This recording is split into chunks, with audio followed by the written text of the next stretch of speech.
അടുത്തതായി കുടുംബത്തെ സ്നേഹിക്കൽ അള്ളാഹുവിന് വേണ്ടിയാകട്ടെ എന്ന വിഷയവുമായി ബന്ധപ്പെട്ട് ക്ലാസ് എടുക്കാൻ അഷ്റഫ് കോയ സുല്ലമിയെ ക്ഷണിക്കുന്നു. അസ്സലാമു അലൈക്കും വറഹ്മത്തുള്ളാഹി വബറകാതുഹു. അൽഹംദുലില്ലാഹി റബ്ബിൽ ആലമീൻ വൽ ആഖിബത്തു ലിൽ മുത്തഖീൻ വലാ ഉദ്വാന ഇല്ലാ അലൽ ളാലിമീൻ.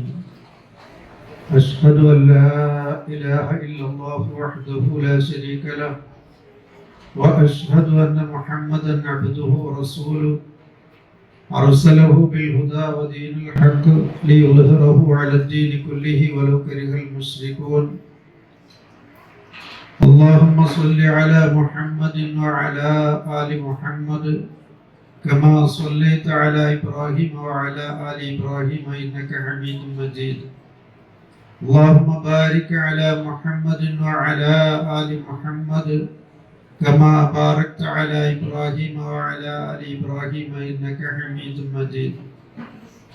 أما بعد فإن أصدق الحديث كتاب الله وخير سنن محمد صلى الله عليه وسلم وشر الأمور محدثاتها وكل بدعة ضلالة. اتقوا الله يا عباد الله. أعوذ بالله من الشيطان الرجيم. بسم الله الرحمن الرحيم. يا أيها الناس اتقوا ربكم الذي خلقكم من نفس واحدة وخلق منها زوجها وبث منهما رجالا كثيرا ونساء واتقوا الله الذي تساءلون به والأرحام إن الله كان عليكم رقيبا. അധ്യക്ഷവേദിയിലും സദസ്സിലുമുള്ള സ്നേഹാദരണീയരായ സഹോദരി സഹോദരന്മാരെ, ഇസ്ലാഹി പ്രസ്ഥാനത്തിന്റെ നേതാക്കന്മാരെ, പണ്ഡിതന്മാരെ, പ്രവർത്തകരെ, സുഹൃത്തുക്കളെ, സഹോദരിമാരെ, കുഞ്ഞുങ്ങളെ, നേരത്തെ പല പ്രഭാഷണങ്ങളിലും സൂചിപ്പിച്ചതുപോലെ നമ്മുടെ ഷാജഹാന്റെ അസാന്നിധ്യം അനുഭവിക്കുന്ന ഞാൻ പങ്കെടുക്കുന്ന ആദ്യത്തെ പരിപാടിയാണ്. അള്ളാഹു അദ്ദേഹത്തെ എന്താണ് നേരത്തെ തിരിച്ചു വിളിച്ചത് എന്ന് നമുക്കറിയില്ല. ഏതായാലും നല്ല ഒരു പകരക്കാരനെ നൽകിയിട്ടാണ് ഷാജഹാൻ പിൻവാങ്ങിയിട്ടുള്ളത്. അതിൽ നമുക്ക് സന്തോഷിക്കാം. ഈ പ്രസ്ഥാനത്തിന് ഈ പ്രദേശത്ത് അതിൻ്റെ നേതൃത്വം ഏറ്റെടുത്തുകൊണ്ട് താഴ്വാരംഗങ്ങളിൽ സജീവമാകാൻ ഒരുപാട് അവസരമുള്ള ആഗ്രഹമുള്ള ഒരു നല്ല യുവാവിനെ അസ്ലമിലൂടെ നമുക്ക് ലഭിച്ചിരിക്കുകയാണ്. അള്ളാഹു ആ കുട്ടിക്ക് വിശുദ്ധ ഖുർആനും തിരുസുന്നത്തും ആഴത്തിൽ മനസ്സിലാക്കി ജീവിതത്തിൽ പകർത്താനും തൻ്റെ തലമുറയ്ക്ക് കൃത്യവും വ്യക്തവുമായ നിലയിൽ അതെല്ലാം പഠിപ്പിച്ചു കൊടുത്തുകൊണ്ട് നിറഞ്ഞ ഒരു സാന്നിധ്യമായി നിലകൊള്ളാൻ അല്ലാഹു ആ കുട്ടിക്ക് തൗഫീഖ് ചെയ്യുമാറാകട്ടെ. അതുപോലെ ഷാജഹാന് അല്ലാഹു ജന്നാത്തുൽ ഫിർദൗസിൽ ഏറ്റവും ഉന്നതമായ ഇടം നൽകി അനുഗ്രഹിക്കുമാറാവട്ടെ. ഖബർ വിശാലമാക്കുകയും ഖബറിനെ പ്രകാശപൂരിതമാക്കുകയും തൻ്റെ കുടുംബത്തോടൊപ്പം നാളെ പരലോകത്ത് നമുക്കെല്ലാം അദ്ദേഹത്തോടൊപ്പം ഒരുമിച്ച് ചേരാൻ അല്ലാഹു തൗഫീഖ് ചെയ്യുമാറാവട്ടെ. ചങ്ങനാശ്ശേരിയെ സംബന്ധിച്ചിടത്തോളം നേരത്തെ ഇവിടെ റിയാസ് സൂചിപ്പിച്ചതുപോലെ ഒരു നല്ല മാതൃക ഇവിടെയുണ്ട്. നിങ്ങൾ ആരും തന്നെ അതിൻ്റെ പേരിൽ ഒരല്പം പോലും അഹങ്കരിക്കരുത്. നേടിയതെല്ലാം നഷ്ടപ്പെടാൻ ഇടയാകുന്ന ഒരു ദുഷിച്ച പൈശാചികമായ സ്വഭാവമാണ് അഹങ്കാരം എന്ന് പറയുന്നത്. അള്ളാഹുവിന്റെ മുഖറബീങ്ങളിൽ പെട്ടിരുന്ന ആളുകൾക്ക് പോലും അഹങ്കാരം കാരണമായി തരം താഴേണ്ടി വന്നിട്ടുണ്ട്. ചങ്ങനാശ്ശേരിയിൽ എന്തെങ്കിലും ഒരു പ്രോഗ്രാം നടക്കുന്നു എന്നറിഞ്ഞാൽ വസലണ്ണനാണിപ്പോൾ ഷാജഹാന്റെ അസാന്നിധ്യത്തിൽ ആരോഗ്യസ്ഥിതി മോശമായിട്ട് കൂടി വളരെ നേരത്തെ ഇവിടെ വന്ന് ആ മാതൃകായോഗ്യമായ നേതൃത്വം നേതൃത്വമെല്ലാം ഏറ്റെടുത്തുകൊണ്ട് കുട്ടികളെ ചലിപ്പിക്കുന്നു. അതുപോലെ തന്നെ പുതിയ നിരയെ വാർത്തെടുത്ത് അവരെ മുമ്പിൽ കൊണ്ടുവന്ന് ഈ സമൂഹത്തിന് സമ്മാനിച്ചിട്ടാണ് നമ്മുടെ മുൻനിരയിൽ ഉണ്ടായിരുന്ന നേതാക്കന്മാരെല്ലാം തന്നെ പുറകോട്ട് മാറി നിൽക്കുന്നു. അവർക്കെല്ലാം അള്ളാഹു ആഫിയത്തുള്ള ദീർഘായുസ് നൽകി അനുഗ്രഹിക്കുമാറാകട്ടെ. അനുവദിച്ച കാലം അള്ളാഹുവിൻ്റെ തൃപ്തിയിലായി ചെലവഴിക്കാൻ അവർക്കും നമുക്കും അള്ളാഹു തൗഫീഖ് നൽകി അനുഗ്രഹിക്കുമാറാകട്ടെ. വളരെ ചിട്ടയായ പ്രവർത്തനങ്ങൾ നടക്കുന്ന പല യൂണിറ്റുകളിൽ ഒന്നാണ് ചങ്ങനാശ്ശേരി. അതുകൊണ്ട് തന്നെ ഇവിടെ ഒരു പരിപാടി നടക്കുമ്പോൾ എന്നെ സംബന്ധിച്ചിടത്തോളം ഞാൻ എൻ്റെ തറവാട്ടിലേക്ക് കയറി ചെല്ലുന്നത് പോലത്തെ ഒരു സന്തോഷമാണ്. കോട്ടയം ജില്ലയുടെ പല ഭാഗത്തും പ്രവർത്തനം ആരംഭിച്ചതിന് ശേഷമാണ് ചങ്ങനാശ്ശേരിയിൽ പ്രവർത്തനം ആരംഭിച്ചത്. മുൻനിരയിൽ ഉണ്ടായിരുന്ന ആളുകൾ, പേരെടുത്ത് എല്ലാവരെയും പറയുന്നില്ല, പേര് പറയാഞ്ഞത് കൊണ്ട് അവർക്ക് പ്രത്യേകതയില്ല എന്നും കരുതേണ്ടതില്ല. മുൻനിരയിൽ പ്രവർത്തിച്ച ആളുകൾ ഒരുപാട് ത്യാഗം സഹിച്ചിട്ടാണ് ഇതിനെ ഇന്ന് നിൽക്കുന്ന സ്റ്റേജിലേക്ക് എത്തിച്ചിട്ടുള്ളത്. അതൊക്കെ മാതൃകയാക്കിക്കൊണ്ട് വരുന്ന സമൂഹവും നന്നായി പ്രവർത്തിക്കണമെന്ന് എന്നോടും നിങ്ങളോടും വസിയത്ത് ചെയ്യുകയാണ്. അള്ളാഹുവിൻ്റെ വിധിവിലക്കുകൾ പാലിച്ച് ജീവിക്കുന്ന മുത്തഖീങ്ങളായ അടിമകളിൽ നാം ഏവരെയും അള്ളാഹു കബൂൽ ചെയ്യുമാറാവട്ടെ. ഈ ദിവസത്തിൽ നിന്ന് നമുക്കൊരു പ്രത്യേകതയുണ്ട്. നാമെല്ലാം ഇന്ത്യക്കാരാണ്. ഈ രാജ്യത്തിൻ്റെ ഭരണഘടനയെ ബഹുമാനിക്കുന്നവരും ആ ഭരണഘടനയുടെ തണലിൽ നിന്നുകൊണ്ട് പ്രവർത്തിക്കാനുള്ള സ്വാതന്ത്ര്യം വേണം എന്ന് ആഗ്രഹിക്കുകയും ചെയ്യുന്ന ആളുകളാണ്. ലോകത്ത് ഒരുപാട് ജനാധിപത്യ രാജ്യങ്ങളുണ്ടെങ്കിലും ഇത്രയേറെ അതിൻ്റെ സ്വാതന്ത്ര്യം അനുഭവിക്കുന്ന ഒരു രാജ്യം വേറെയില്ല. അടുത്ത കാലത്ത് രൂപപ്പെട്ട ചില്ലറ പ്രയാസങ്ങളൊക്കെ ഒഴിച്ചാൽ ഏറ്റവും സ്വാതന്ത്ര്യത്തോടു കൂടി ഓരോരുത്തർക്കും അവരുടെ ആശയങ്ങൾ സ്വീകരിക്കാനും അത് വിശ്വസിച്ചാചരിക്കാനും പ്രചരിപ്പിക്കാനും ഒക്കെയുള്ള സ്വാതന്ത്ര്യം ലഭിക്കുന്ന ഒരു രാജ്യമാണ്. അത് റിപ്പബ്ലിക് ആയതിൻ്റെ 75ാം വാർഷികമാണ് ഇന്ന് നാം ആഘോഷിക്കുന്നത്. അതേപോലെ തന്നെ ഒരു മഹത്തായ ഭരണഘടന, ജനാധിപത്യ രാജ്യത്ത് മനുഷ്യനാൽ നിർമ്മിതമായ ഒരു ഭരണഘടനയിൽ ഇത്രയും ഹൃദയവിശാലതയോടുകൂടി ഒരു ഭരണഘടന സംവിധാനിച്ചത് ഭാരതത്തിലാണ്. ആ ഭരണഘടന സമ്മാനിച്ചതിൻ്റെ നേതാക്കന്മാരെല്ലാം എല്ലാവരും പരസ്പരം ഉൾക്കൊണ്ടുകൊണ്ടാണ്. പണ്ഡിറ്റ് ജവഹർലാൽ നെഹ്റുവും അതേപോലെ തന്നെ മൗലാന അബുൽ കലാം ആസാദും അംബേദ്കറും അങ്ങനെ ഒരുപിടി നേതാക്കന്മാരെല്ലാം വളരെ സൗഹാർദ്ദത്തോടും പരസ്പര ബഹുമാനത്തോടും കൂടി ബ്രിട്ടീഷുകാരുടെ ആധിപത്യത്തിൽ നിന്ന് നമ്മുടെ രാജ്യം സ്വാതന്ത്ര്യമാകണം എന്ന് ആഗ്രഹിച്ചുകൊണ്ട് അഭിപ്രായ വ്യത്യാസമില്ലാതെ ഒറ്റക്കെട്ടായി നിന്ന് പ്രവർത്തിച്ചതിൻ്റെ ഫലമായിട്ടാണ് ഇന്ന് നാം ഈ സ്വാതന്ത്ര്യത്തിൻ്റെ തെളിനീര് ആസ്വദിക്കുന്ന, ശുദ്ധവായു ശ്വസിക്കുന്ന ഈ ഒരു മഹത്തായ ഭാരതം, അത് എല്ലാ കാലത്തും ഭരണഘടന ആഗ്രഹിച്ചതുപോലെ, രാജ്യത്തിൻ്റെ ശില്പികൾ ആഗ്രഹിച്ചതുപോലെ സമ്പൂർണ്ണ സ്വാതന്ത്ര്യത്തോടു കൂടി ഈ രാജ്യം മുമ്പോട്ട് പോകാൻ അല്ലാഹു സുബ്ഹാനഹു വ തആല തൗഫീഖ് ചെയ്യുമാറാകട്ടെ. നമ്മുടെ വിഷയം എന്ന് പറയുന്നത് കുടുംബമായിട്ടാണ്. മനുഷ്യൻ ഒരു സമൂഹ ജീവിയാണ്. അവനെ എല്ലാത്തിൽ നിന്നും വിട്ടകന്ന് ഒറ്റപ്പെട്ട് കഴിയുക എന്നുള്ളത് ഒരിക്കലും സാധ്യമല്ല. അങ്ങനെ ഒരു ബ്രഹ്മചര്യമോ സന്യാസ ജീവിതമോ ഒന്നും നയിക്കാൻ വിശുദ്ധ ഖുർആൻ ആഹ്വാനം ചെയ്യുന്നില്ല. ഇസ്ലാം എപ്പോഴും നൽകുന്ന വിശാലമായ ഒരു സന്ദേശം ജനങ്ങൾ കൂട്ടുകുടുംബമായി കഴിയുന്നു, സമൂഹവുമായി ബന്ധപ്പെട്ട് കഴിയുന്നു. ആ സമൂഹത്തിൽ നമുക്ക് പലതരത്തിലുള്ള ബന്ധങ്ങളും ഇവിടെ നിലനിൽക്കേണ്ടതുണ്ട്. അല്ലാഹു സുബ്ഹാനഹു വ തആലയാണ് നമുക്ക് ഈ ബന്ധങ്ങളെല്ലാം ഉണ്ടാക്കി തന്നത്. ചിലര് മാതാപിതാക്കളാണ്, ചിലർ മക്കളാണ്, ചിലർ സഹോദരങ്ങളാണ്, ചിലർ സഹോദരിമാരാണ്, ചിലർ ഭാര്യമാരാണ്, ചിലർ ഭർത്താക്കന്മാരാണ്, മറ്റു ചിലർ പേരക്കുട്ടികളാണ് എന്നൊക്കെ ഇങ്ങനെ നമ്മൾ പറയുന്നില്ലേ. ഈ ബന്ധങ്ങളെല്ലാം കേവലം ഒരു ഔപചാരിക ബന്ധമായി ഇസ്ലാം കണക്കാക്കുന്നില്ല. ഈ ബന്ധങ്ങൾക്കെല്ലാം തന്നെ അതിൻ്റെതായ മഹത്വമുണ്ട്. ഈ ബന്ധങ്ങൾ ഉണ്ടാക്കി തന്നതും സൃഷ്ടാവായ അള്ളാഹുവാണ്. അതുകൊണ്ട് ഈ ബന്ധങ്ങളുടെ എല്ലാം പിന്നിൽ ഇപ്പോ ഓരോരുത്തരും കഠിനാധ്വാനം ചെയ്യും. എന്തിനു വേണ്ടി? തൻ്റെ കുടുംബത്തെ സംരക്ഷിക്കാൻ വേണ്ടി.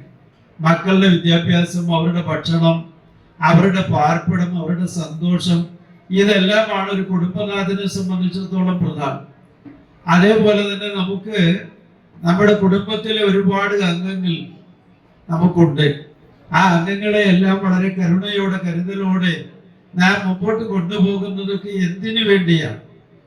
അവിടെയെല്ലാം അള്ളാഹുവിന് നല്ല പങ്കുണ്ട് എന്ന് മനസ്സിലാക്കുന്നവരാണ് യഥാർത്ഥമായ വിശ്വാസികൾ. 4-ാം അധ്യായം സൂറ നിസായിലെ 1-ാമത്തെ വചനത്തിൽ അല്ലാഹു സുബ്ഹാനഹു വ തആല നമുക്ക് പഠിപ്പിച്ചു തരുന്നത് തഖ്വ കൊണ്ട് വസിയത്ത് ചെയ്യാൻ വേണ്ടി നമ്മൾ പലപ്പോഴും പള്ളി മെമ്പറുകളിൽ ജുമാ ദിവസങ്ങളിൽ ഉപയോഗിക്കുന്ന പല ആയത്തുകളിൽ ഒന്നാണ് ഞാൻ ആമുഖമായി നിങ്ങളെ കേൾപ്പിച്ചത്. സൂറത്ത് നിസായിലെ 1-ാമത്തെ വചനം, യാ അയ്യുഹന്നാസ്, മനുഷ്യരെ എന്ന് വിളിക്കുക. ഈ ഭൂമിയിൽ ഒരുപാട് ജന്തുവർഗങ്ങളുണ്ട്. ആ ജന്തുവർഗങ്ങളിൽപ്പെട്ട ഒരു വർഗമാണ് മനുഷ്യരെന്ന് പറയുന്നത്. പക്ഷെ ആ മനുഷ്യന് മറ്റ് ഇതര ജീവികളിൽ നിന്ന് അല്ലാഹു സുബ്ഹാനഹു തആല ഒരു ശ്രേഷ്ഠതയും പവിത്രതയും കൽപ്പിച്ചിട്ടുണ്ട്. ആ മനുഷ്യരെ വിളിച്ചുകൊണ്ട് അല്ലാഹു പറയുന്നു, ഇത്തഖൂ റബ്ബക്കുമുല്ലദീ ഖലഖക്കും മിൻ നഫ്സിൻ വാഹിദ, ഒരേ ഒരു ആത്മാവിൽ നിന്ന് നിങ്ങളെ സൃഷ്ടിച്ച നിങ്ങളുടെ നാഥന്റെ വിധിവിലക്കുകളെ, നിയമങ്ങളെ നിങ്ങൾ സൂക്ഷിക്കണം മനുഷ്യരെ. ആ മനുഷ്യൻ എന്ന് പറയുന്ന ശ്രേഷ്ഠമായ ആ വിഭാഗത്തോടാണ് അല്ലാഹു സുബ്ഹാനഹു വ തആലയുടെ ഈ കൽപ്പനയുള്ളത്. എന്നിട്ട് ആ മനുഷ്യന്റെ അവന്റെ പിരിവിനെയും അവന്റെ വികാസത്തെയും അവൻ വളർന്നു വലുതായ മാർഗങ്ങളെയും അതിന്റെ വികാസങ്ങളെയും കുറിച്ച് അല്ലാഹു സൂചിപ്പിക്കുന്നത് വഖലഖ മിൻഹാ സൗജഹ, ആ ആത്മാവിൽ നിന്ന് അതിനുള്ള ഇണയെ അല്ലാഹു തആല സൃഷ്ടിച്ചു നൽകി. വബസ്സ മിൻഹുമാ റിജാലൻ കസീറൻ വനിസാഅ, എന്നിട്ട് ആണിനെയും പെണ്ണിനെയുമായി ഈ ഭൂമിയിൽ അല്ലാഹു തആല വ്യാപകമാക്കി. അങ്ങനെ വിശാലമായി ഭൂമിയുടെ ഏത് കോണിൽ പോയി നോക്കിയാലും, ഇപ്പോൾ ചന്ദ്രനിലും ഇത് കഴിഞ്ഞാൽ പിന്നെ ചൊവ്വയിലും പിന്നെ സൂര്യനിൽ വരെയും മനുഷ്യൻ അവന്റെ വികാസം നേടിയെടുക്കുന്നതിന് വേണ്ടിയുള്ള പ്രയാണങ്ങളിലും അധ്വാനത്തിലുമാണ് ഇപ്പോൾ മനുഷ്യൻ ഏർപ്പെട്ടുകൊണ്ടിരിക്കുന്നത്. അങ്ങനെ അല്ലാഹു തആല ഈ ഭൂമിയിൽ മനുഷ്യനെ വ്യാപകമാക്കി. എന്നിട്ട് പറയും, മനുഷ്യോൽപത്തിയെ സംബന്ധിച്ചാണ് ഈ ആയത്തിലൂടെ അല്ലാഹു തആല നമ്മളോട് സംസാരിക്കുന്നത്. എന്നിട്ട് അല്ലാഹു അവസാനിപ്പിക്കുന്നത് വത്തഖുല്ലാഹ അല്ലദീ തസാഅലൂന ബിഹി വൽ അർഹാം, നിങ്ങൾ പരസ്പരം ചോദിക്കുന്നു, അവകാശങ്ങൾ ചോദിക്കുന്നു, അധികാരത്തോടു കൂടി നിങ്ങൾ ഇടപെടുന്നു. അതെല്ലാം ആരുടെ പേരിലാണ്? അല്ലാഹുവാണ് നിങ്ങൾക്ക് ഈ ബന്ധങ്ങൾ ഉണ്ടാക്കിയത്. ഒരു മകനോട് ഒരു പിതാവ് ആധികാരികമായ ഒരു കാര്യം ചെയ്യാൻ ആവശ്യപ്പെടുമ്പോൾ അത് എന്തിന്റെ പേരിലാണ്? നീ എൻ്റെ മകനാണ്, എൻ്റെ ആജ്ഞ അനുസരിക്കാൻ നീ ബാധ്യസ്ഥനാണ്. ഏത് നല്ല കാര്യം ഒരു പിതാവ്, നേരത്തെ ഇവിടെ അസ്ലം സൂചിപ്പിച്ചതുപോലെ നിസ്കരിക്കണമെന്നും നിസ്കാരത്തിന് ശേഷമുള്ള പ്രാർത്ഥനകൾ നിർവഹിക്കണമെന്നും ഒരു പിതാവ് തന്നോട് പറയുമ്പോൾ അത് ആധികാരികമായ ഒരു ഇടപെടലാണ്. ഇതൊക്കെ ആരാണ് ഈ ബന്ധം നിങ്ങൾക്ക് ഉണ്ടാക്കി തന്നത്? വത്തഖുല്ലാഹ്, അല്ലാഹുവേ നിങ്ങൾ സൂക്ഷിക്കണം. അവനാണ് നിങ്ങൾക്ക് ഈ ബന്ധങ്ങൾ. നീ എൻ്റെ മകളാണ്, മകനാണ്. ഇതിപ്പോ നമുക്ക് ശിഥിലമാകുന്ന കുടുംബ ബന്ധങ്ങളാണ് നമ്മുടെ സമൂഹത്തിൽ നമുക്ക് കാണാൻ കഴിയുന്നത്. അള്ളാഹു കാത്തിരക്ഷിക്കുമാറാകട്ടെ. കഴിഞ്ഞ ദിവസം ഒരു +1 വിദ്യാർത്ഥി തന്റെ ഗുരുനാഥന്റെ മുഖത്ത് നോക്കി വിരൽ ചൂണ്ടിക്കൊണ്ട് പുറത്തേക്ക് വന്നാൽ നിങ്ങളെ ഞാൻ വധിച്ചു കളയും എന്ന് പറയുന്നത് ഏതാനും ദിവസങ്ങൾക്ക് മുമ്പ് നാം കണ്ടത്. അതേപോലെ തന്നെ മദ്യത്തിന്റെ ലഹരിയിൽ അടിപ്പെട്ട ഒരു 17കാരനായ ഒരു മകൻ, അവന് മതിയായ ലഹരി നേടിയെടുക്കുവാനുള്ള പൈസയ്ക്ക് വേണ്ടി നിർബന്ധിച്ചപ്പോൾ ആ സാധുവായ ഉമ്മയ്ക്ക് നൽകാൻ കഴിയാത്തതിന്റെ പേരിൽ അവരെ ശ്വാസം മുട്ടിച്ച് കൊന്നത് ഈ കേരളം കേട്ടതാണ്. പ്രത്യേകിച്ച് അതിൽ മുസ്ലിം നാമമുള്ള കുട്ടികളാണെങ്കിൽ ഈ സമുദായത്തിന് ലജ്ജിച്ച് തലതാഴ്ത്താൻ നിവൃത്തിയുള്ളൂ. ഇങ്ങനെ ബന്ധങ്ങൾ ശിഥിലമായിക്കൊണ്ടിരിക്കുന്നു. ബന്ധങ്ങളുടെ വില എന്താണെന്ന് മനസ്സിലാക്കാത്ത ഒരാധുനിക തലമുറയാണ് നമുക്ക് പിൻഗാമികളായി വന്നുകൊണ്ടിരിക്കുന്നത്. ആ സന്ദർഭത്തിലൊക്കെയാണ് ഇസ്ലാമികമായ കുടുംബജീവിതത്തിന്റെ പ്രാധാന്യം നമ്മൾ മനസ്സിലാക്കേണ്ടത്. അതേപോലെ തന്നെ ഈ ബന്ധങ്ങളൊക്കെ നാം എന്തിനു വേണ്ടിയാണ് നിലനിർത്തിക്കൊണ്ട് പോകുന്നത് എന്നതും ഈ അവസരത്തിൽ നമ്മൾ മനസ്സിലാക്കേണ്ടതാണ്. അപ്പൊ കുടുംബം എന്ന് പറയുന്നത് അള്ളാഹുവിന്റെ തൃപ്തി നേടിയെടുക്കുവാൻ വേണ്ടി നിലനിൽക്കേണ്ട ഒരു സംവിധാനമാണ്. ഇന്നല്ലാഹ കാന അലൈക്കും റഖീബ. ആ ആയത്ത് അവസാനിക്കുന്നത് അങ്ങനെയാണ്. തുടക്കത്തിൽ അള്ളാഹുവിനെ സൂക്ഷിക്കണമെന്ന് പറയുകയും എന്നിട്ട് അള്ളാഹു നിങ്ങളെ നിരീക്ഷിക്കുന്നുണ്ട് എന്ന് അവസാനിപ്പിക്കുകയും ചെയ്യുമ്പോൾ വിശ്വാസികൾക്ക് ഒരു കാര്യം ബോധ്യമായി. ഇതൊന്നും ഈ പ്രപഞ്ചത്തിൽ കാണുന്ന ചെറുതും വലുതുമായ ഒരു സൃഷ്ടി സംവിധാനവും ഇത് വെറും ഒരു യാദൃച്ഛികമായി ഉണ്ടാക്കിയതല്ല. അതിനെ നിസ്സാരമായി നമുക്ക് കണക്കാക്കാനും പാടില്ല. അള്ളാഹുവിന് ബൃഹത്തായ ഒരു ലക്ഷ്യമുണ്ട്. അതുകൊണ്ടാണ് അല്ലയോ മനുഷ്യരെ നിങ്ങൾ എന്റെ നിരീക്ഷണത്തിലാണ് എന്ന് അള്ളാഹു സുബ്ഹാനഹു വ തആല. ഇത് സൂറത്തുൻ നിസായിലെ 1-ാമത്തെ ആയത്ത്. നിങ്ങൾ ഖുർആൻ പഠിതാക്കളായതുകൊണ്ടാണ് ഞാൻ ആയത്തും സൂറത്തിന്റെ പേരും ആയത്ത് നമ്പരും എല്ലാം പറയുന്നത്. അത് നോട്ട് ചെയ്ത് നിങ്ങൾ കൂടുതലായി മനസ്സിലാക്കേണ്ടതുണ്ട്. അതേപോലെ തന്നെ അല്ലാഹു സുബ്ഹാനഹു വ തആല പറയുകയാണ് അൽ മുഅ്മിനൂനിൽ 115-ാമത്തെ ആയത്തിൽ അല്ലാഹു പറയുന്നത് അഫ ഹസിബതും അന്നമാ ഖലഖനാകും അബസ വ അന്നകും ഇലൈനാ ലാ തുർജഊൻ. മനുഷ്യരോട് അല്ലാഹു ചോദിക്കുകയാണ്, നിങ്ങളെ ഒരുപാട് സൃഷ്ടിജാലങ്ങൾ, കോടാനുകോടി സൃഷ്ടിജാലങ്ങൾ നമുക്ക് കാണുന്നതും കാണാത്തതുമായ സൃഷ്ടികളുണ്ട്. മനുഷ്യനേക്കാൾ ഒരുപാട് കഴിവുകളുള്ള സൃഷ്ടികൾ ഈ പ്രപഞ്ചത്തിൽ അല്ലാഹു തആല സൃഷ്ടിച്ചിട്ടുണ്ട്. അതാണ് മലക്കുകൾ, ജിന്നുകൾ, അതേപോലെയുള്ള സൃഷ്ടിജാലങ്ങൾ എല്ലാം തന്നെ. പക്ഷേ ആ സൃഷ്ടിജാലങ്ങളോടൊന്നും പറയാത്ത കാരണം അവരെല്ലാം അള്ളാഹുവിന്റെ കൽപ്പനകൾ പാലിച്ചു. അപ്പൊ മലക്കുകളാണെങ്കിൽ അള്ളാഹുവിന്റെ കൽപ്പനകൾ പാലിച്ചുകൊണ്ട് മാത്രമാണ് അവർ കഴിയുന്നത്. ജിന്നുകളിൽ മനുഷ്യരെ പോലെ തന്നെ അനുസരിക്കുന്നവരും ലംഘിക്കുന്നവരും എല്ലാം ഉണ്ട്. ഭൂമിയിലെ ഏറ്റവും ശ്രേഷ്ഠമായ സൃഷ്ടിവിഭാഗമായ മനുഷ്യരോട് അല്ലാഹു തആല പറയുകയാണ്, നിങ്ങൾ ചിന്തിക്കുന്നുണ്ടോ, നിങ്ങൾ ഭാവിച്ചിരിക്കുകയാണോ? അഫ ഹസിബതും അന്നമാ ഖലഖനാകും അബസ. നിങ്ങളെ യാതൊരു ലക്ഷ്യബോധവുമില്ലാതെ വെറുതെ സൃഷ്ടിച്ചിരിക്കുകയാണ് എന്ന് നിങ്ങൾ കരുതുന്നുണ്ടോ? വ അന്നകും ഇലൈനാ ലാ തുർജഊൻ. നിങ്ങൾ എന്റെ അടുക്കലേക്ക് അഥവാ അള്ളാഹുവിന്റെ സമക്ഷത്തിലേക്ക് നാളെ വിചാരണയെ അഭിമുഖീകരിക്കാൻ, നന്മ പ്രവർത്തിച്ചവർ അതിന്റെ പ്രതിഫലം സ്വീകരിക്കാൻ, തിന്മ പ്രവർത്തിച്ചവർ അതിന്റെ നിർബന്ധമായ ശിക്ഷ അനുഭവിക്കുവാൻ കടന്നു വരികയില്ല എന്ന് നിങ്ങൾ കരുതുന്നുണ്ടോ? അങ്ങനെ കരുതേണ്ടതില്ല. ഇത് ചോദിച്ചു ഒരു ഉത്തരം സ്വീകരിക്കുക എന്ന ലക്ഷ്യത്തിലല്ല. ഭാഷയിൽ ഇതിന് ഇസ്തിഫഹാമി ഇൻകാരി എന്നാണ് പറയുന്നത്. ചോദിച്ചിട്ട് അങ്ങനെ നിങ്ങൾ കരുതേണ്ടതില്ല. തീർച്ചയായും നിങ്ങൾ അള്ളാഹുവിന്റെ മുമ്പിൽ എത്തിച്ചേരുക തന്നെ ചെയ്യും. അള്ളാഹുവിന്റെ വിചാരണയെ നിങ്ങൾ അഭിമുഖീകരിക്കേണ്ടി വരും. നിങ്ങൾക്ക് വെച്ചിരിക്കുന്ന സ്വർഗം നിങ്ങൾക്ക് സ്വീകരിക്കേണ്ടി വരും.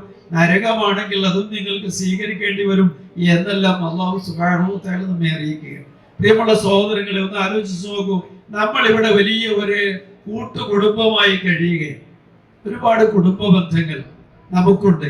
ആ ബന്ധങ്ങളെല്ലാം വളരെ പവിത്രമായി തന്നെ നമ്മൾ കരുതുകയും അതിനെ സംരക്ഷിച്ചു കൊണ്ടുപോവുകയും ചെയ്യണം. നമ്മിൽ നിന്ന് ബഹുമാനം അർഹിക്കുന്ന ആളുകൾ ആ ബഹുമാനം ലഭിക്കാതെ പോകരുത്. നമ്മിൽ നിന്ന് സ്നേഹം ലഭിക്കേണ്ട ആളുകൾ ആ സ്നേഹം ലഭിക്കാതെ പോകരുത്. ചേർത്ത് പിടിക്കലും പരിഗണനയും ആവശ്യമായ ഒരുപാട് സമൂഹങ്ങൾ ഇവിടെ ഉണ്ട്. അവർക്ക് അതെല്ലാം ലഭിക്കണം. ഇതെല്ലാം നൽകിക്കൊണ്ടാണ് ഒരു മുസ്ലിം എന്ന് പറയുമ്പോൾ കേവലം താനും തന്റെ ഭാര്യയും മാതാപിതാക്കളും മക്കളും അടങ്ങുന്ന ചെറിയ ഒരു സമൂഹമായി ചുരുങ്ങാൻ പാടില്ല. മുസ്ലിമിന് അതിന്റെയും പുറത്ത് ഒരുപാട് വിശാലമായ ബന്ധമുണ്ട്.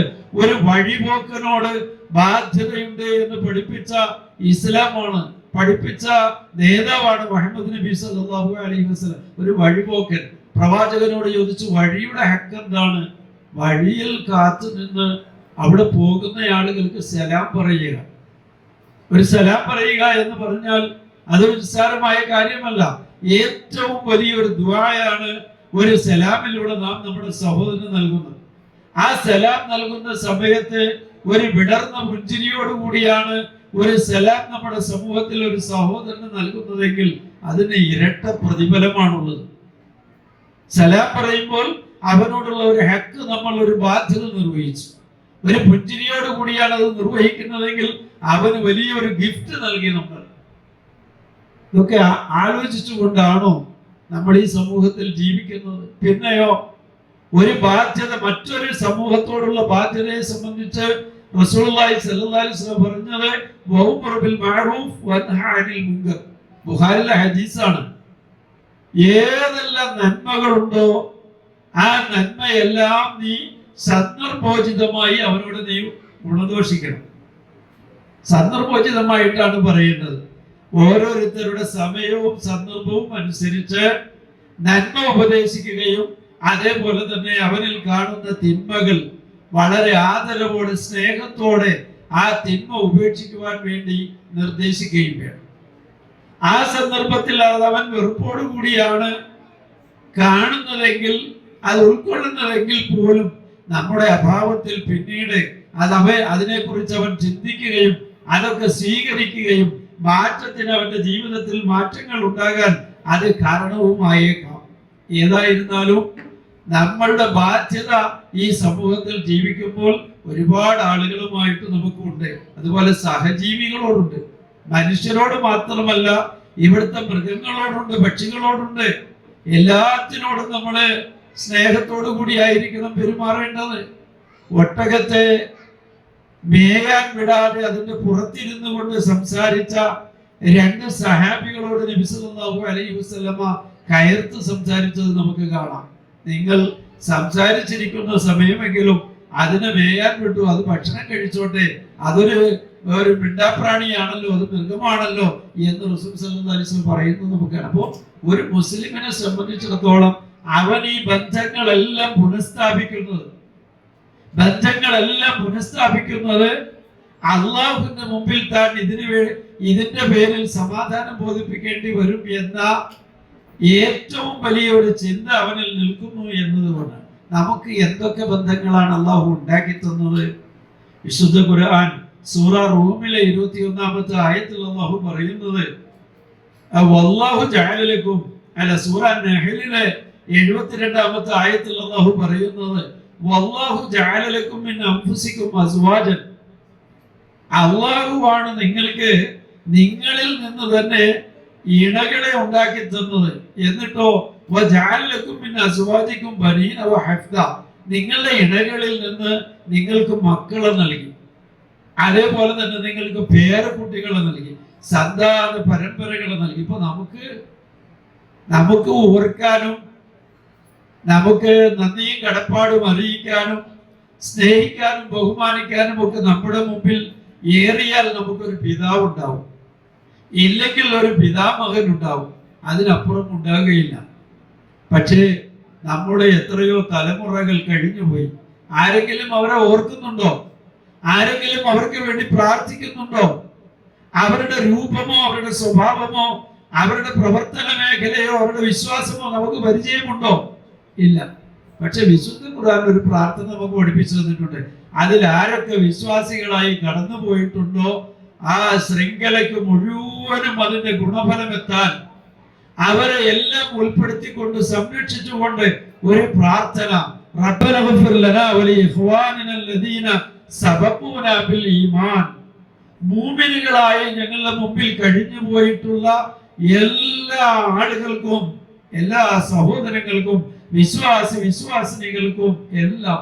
ഇത് റസൂൽ സല്ലല്ലാഹു അലൈഹി വസല്ലമയിൽ ഈ പ്രാർത്ഥനയുടെ ഗുണമെത്തും, സഹാബികളിലെത്തും, കഴിഞ്ഞുപോയ അമ്പിയാക്കന്മാരിലെത്തും, നമ്മുടെ പൂർവികരായ മുഴുവൻ സജ്ജനങ്ങളിലും ഈ പ്രാർത്ഥനയുടെ ഗുണഫലമെത്തും. നോക്കിക്കേ, ഇസ്ലാം എത്ര ഭദ്രമാണ്. ഈ ബന്ധങ്ങൾ കൂട്ടിച്ചേർത്ത് കൊണ്ടുപോകുന്നതിൽ കഴിഞ്ഞുപോയ നമുക്കറിയാത്ത ബന്ധങ്ങൾക്ക് പോലും എല്ലാ സമയത്തും നമ്മൾ ഓർമ്മയോടുകൂടി അവരെ പരിഗണിക്കുന്നു, അവർക്ക് വേണ്ടി പ്രാർത്ഥിക്കുന്നു എന്നതെല്ലാം ഈ പ്രാർത്ഥനയുടെ പരിധിയിൽ വരുന്നതാണ്. അപ്പൊ പ്രിയമുള്ളവരെ, ഈ ബന്ധങ്ങളെല്ലാം ചെന്ന് നിൽക്കുന്നത് അള്ളാഹുവിനാണ്. അള്ളാഹുവിനെ ഓർത്താൽ, അള്ളാഹുവിന്റെ വിധിവിലക്കുകൾ പാലിക്കുന്ന ഒരാളെ സംബന്ധിച്ചിടത്തോളം അയാൾക്ക് പ്രത്യേകമായ ഒരു ബോധവൽക്കരണത്തിന്റെ ആവശ്യമില്ല. മാതാപിതാക്കളെ സംരക്ഷിക്കണം, അവരെ ബഹുമാനിക്കണം എന്ന് പ്രത്യേകമായ ഒരു ബോധവൽക്കരണത്തിന്റെ ആവശ്യമില്ല. മക്കളെ സ്നേഹിക്കണം, അവർക്ക് വേണ്ട ഒത്താശകൾ ചെയ്തു കൊടുക്കണം, അവരെ പരിഗണിക്കണം എന്ന് പറയുന്ന ഒരു ബോധവൽക്കരണത്തിന്റെ ആവശ്യമില്ല. കാരണം ഇതെല്ലാം അള്ളാഹുവിന്റെ തൃപ്തിക്ക് വേണ്ടിയാണ് താൻ പ്രവർത്തിക്കുന്നത് എന്ന് വരുമ്പോൾ നാം ഒന്ന് ആലോചിച്ചു നോക്കൂ. അങ്ങനെ നമുക്ക് സന്താന പരമ്പരകൾ നൽകി, നിങ്ങൾക്ക് ഏറ്റവും പരിശുദ്ധമായ വിഭവങ്ങൾ അല്ലാഹു തആല ഭക്ഷണമായി നൽകി. അത് ആലോചിക്കുമ്പോഴാണ് ഭൂമിയിൽ ഒരുപാട് വിഭവങ്ങൾ അല്ലാഹു തആല ഉണ്ടാക്കിയിട്ടുണ്ട്. അതിൽ നമുക്ക് ഉപയോഗിക്കാൻ പറ്റുന്നതുമുണ്ട്, പറ്റാത്തതുമുണ്ട്. അവിടെയാണ് മനുഷ്യന് അല്ലാഹു തആല വിവേചനാധികാരം നൽകിയത്, വിശേഷ ബുദ്ധി നൽകിയത്, തിരിച്ചറിവ് നൽകിയത്. അവിടെയാണ് എടുത്ത് പ്രയോഗിക്കേണ്ടത്. ഇവിടെ മദ്യമുണ്ട്, മയക്കുമരുന്നുണ്ട്, ലഹരി പദാർത്ഥങ്ങളുണ്ട്, പലിശ മുതലുണ്ട്, പിടിച്ചു പറിച്ചതുണ്ട്, മറ്റേ ഹറാമായ പലതുമുണ്ട്. ഒരു മുസ്ലിമിനെ സംബന്ധിച്ചിടത്തോളം ഇടംവലം നോക്കാതെ കയ്യിൽ കിട്ടിയതെല്ലാം ഉപയോഗിക്കുക എന്നത് അവന് പാടുള്ളതല്ല. ആദം അലൈഹിസ്സലാമിൽ അള്ളാഹു ഒരു ടെസ്റ്റ് നൽകിയതാണ്. സ്വർഗത്തിൽ താമസിപ്പിച്ചിട്ട് അവിടുത്തെ സ്വർഗീയമായ എല്ലാ സുഖസൗകര്യങ്ങളും അനുഭവിച്ചോളാൻ അല്ലാഹു സുബ്ഹാനഹു വ തആല അനുവാദം നൽകുകയും ഒരു പ്രത്യേകമായ വൃക്ഷത്തെ ചൂണ്ടിക്കാണിച്ചുകൊണ്ട് അതിൽ നിന്ന് അകന്നു നിൽക്കാൻ കൽപ്പിക്കുകയും ചെയ്തത് അനുഭവിക്കുവാൻ വേണ്ടി നിങ്ങൾക്ക് അനുവദനീയമായതുമുണ്ട്, അനുഭവിക്കാൻ പാടില്ലാത്ത അനുവദനീയമല്ലാത്തതുമുണ്ട്. അവിടെയാണ് അള്ളാഹുവിന്റെ കൽപ്പനകൾ. നമ്മുടെ മക്കൾക്ക് നമ്മൾ ഭക്ഷണം കൊടുക്കും, ഏതെങ്കിലും വിധത്തിൽ സമ്പാദിച്ചത് കൊടുത്താൽ പറ്റില്ല.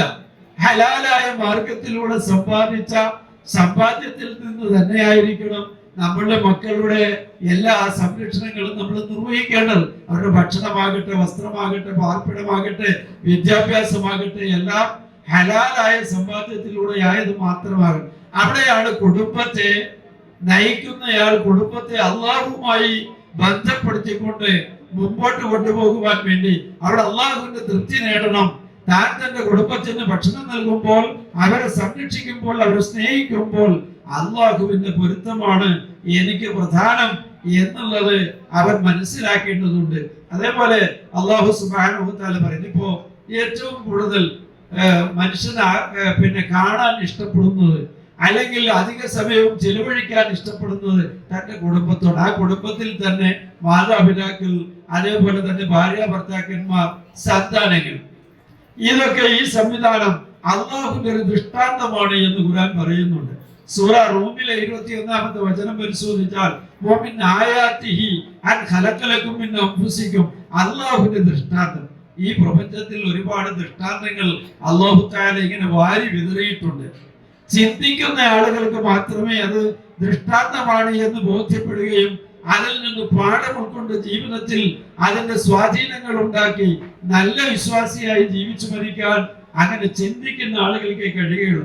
അതുകൊണ്ട് ചിന്തയെ പ്രോത്സാഹിപ്പിച്ചുകൊണ്ട് ദൃഷ്ടാന്തങ്ങളിലേക്ക് ചൂണ്ടിക്കാണിച്ചുകൊണ്ട് ഈ കുടുംബത്തെയാണ് അല്ലാഹു സുബ്ഹാനഹു വ തആല ഈ റൂമിലെ 21-ാമത്തെ ആയത്തിലൂടെ പരിചയപ്പെടുത്തുന്നത്. നിങ്ങളിൽ നിന്ന് തന്നെ നിങ്ങൾക്ക് ഇണയെ ഉണ്ടാക്കി തന്നു. നിങ്ങൾ മനസ്സമാധാനത്തിന് വേണ്ടി അവരുടെ അടുക്കലേക്ക് പോകും. ആലോചിച്ചു നോക്കൂ, ഒരു കുടുംബനാഥൻ പകലന്തിയോളം അദ്ദേഹം കഠിനാധ്വാനം ചെയ്തു.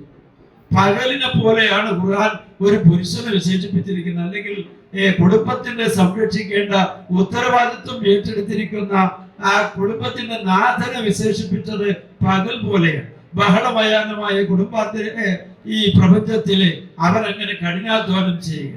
എന്നിട്ട് അവന്റെ പരിശ്രമങ്ങളൊക്കെ അവസാനിച്ചാൽ അവൻ സായുധ്യമടയാൻ വേണ്ടി, ഒരു മനസ്സമാധാനത്തിന് വേണ്ടി ചേക്കേറുന്നത്, ഒരു സന്തോഷത്തിന് വേണ്ടി അവൻ ചെന്നണയുന്നത് എവിടെയാണ്? അവന്റെ ഭാര്യയുള്ള, മാതാപിതാക്കളുള്ള, മക്കളുള്ള കുടുംബത്തിലേക്കാണ് എല്ലാ മനുഷ്യരും പോകുന്നത്. ഏത് മനുഷ്യരുടെയും നമ്മൾ ചരിത്രം എടുത്ത് പരിശോധിച്ച് നോക്കും, എല്ലാം തിരിച്ചു വരുന്നത് അവന്റെ കുടുംബത്തിലേക്ക്. അപ്പൊ ഗൾഫിലൊക്കെ പോയി വലിയ പദവിയിൽ ഇരുന്ന് വലിയ ഉന്നതമായ ജോലികളൊക്കെ നിർവഹിച്ച് ഒരുപാട് ശമ്പളം പറ്റുന്ന വലിയ വലിയ ഉദ്യോഗസ്ഥന്മാര്, ജോലിക്കാരെല്ലാം അവര് നാട്ടിലേക്ക് തിരിച്ചു വന്നാൽ അവരുടെ കുടുംബത്തിലേക്ക്, അവരുടെ ഗ്രാമത്തിലേക്കാണ് അവർ വരുന്നത്. അവരവിടെ വന്നിട്ട് ആ ഗ്രാമത്തിൽ അവരൊരു ഭൂമി വാങ്ങി അവർ വീട് വെച്ച് അവരവിടെ സന്തോഷത്തോടെ സമാധാനത്തോടെ കഴിയുന്നു. എല്ലാവരും അങ്ങനെയാണ്. അള്ളാഹു പറയുന്നത് നിങ്ങൾ ആ ഇണയിലേക്ക്, ആ കുടുംബത്തിലേക്ക് നിങ്ങൾ തിരിച്ചു വരുന്നു സമാധാനം പ്രാപിക്കാൻ വേണ്ടി. എന്നിട്ട് നിങ്ങളുടെ ഇടയിൽ വിവരണാതീതമായ ഒരു സ്നേഹവും പ്രേമവും വാത്സല്യവും ചേർത്ത് പിടിക്കലും എല്ലാം നിങ്ങളിൽ ഉണ്ട്. മനുഷ്യരിൽ മാത്രമല്ല എല്ലാ ജീവികളിലും അല്ലാഹു സുബ്ഹാനഹു വ തആല ഈ ഒരു വാത്സല്യം വിട്ടുകൊടുത്തിട്ടുണ്ട്. നമ്മൾ എത്രയോ ആണ് മൃഗങ്ങളിൽ നിന്ന് അതൊക്കെ കാണുന്നത്. ഒരു പൂച്ച അതിന്റെ കുഞ്ഞിനെ കടിച്ചു പിടിച്ചുകൊണ്ട് ഒരു വീടിന്റെ മുകളിൽ നിന്ന് ഒരു സ്റ്റേ കമ്പിയിലൂടെ ആ കുഞ്ഞിനെ നിലത്ത് കളയാതെ നടന്നു വരുന്ന ഒരു ചിത്രം കഴിഞ്ഞ ദിവസം കാണാനിടയായി. അങ്ങനെ എന്തെല്ലാം ഇതൊക്കെ ആരാണ് ഇട്ടുകൊടുത്തത്? വജഅല ബൈനക്കും മവദ്ദത്തൻ വറഹ്മ.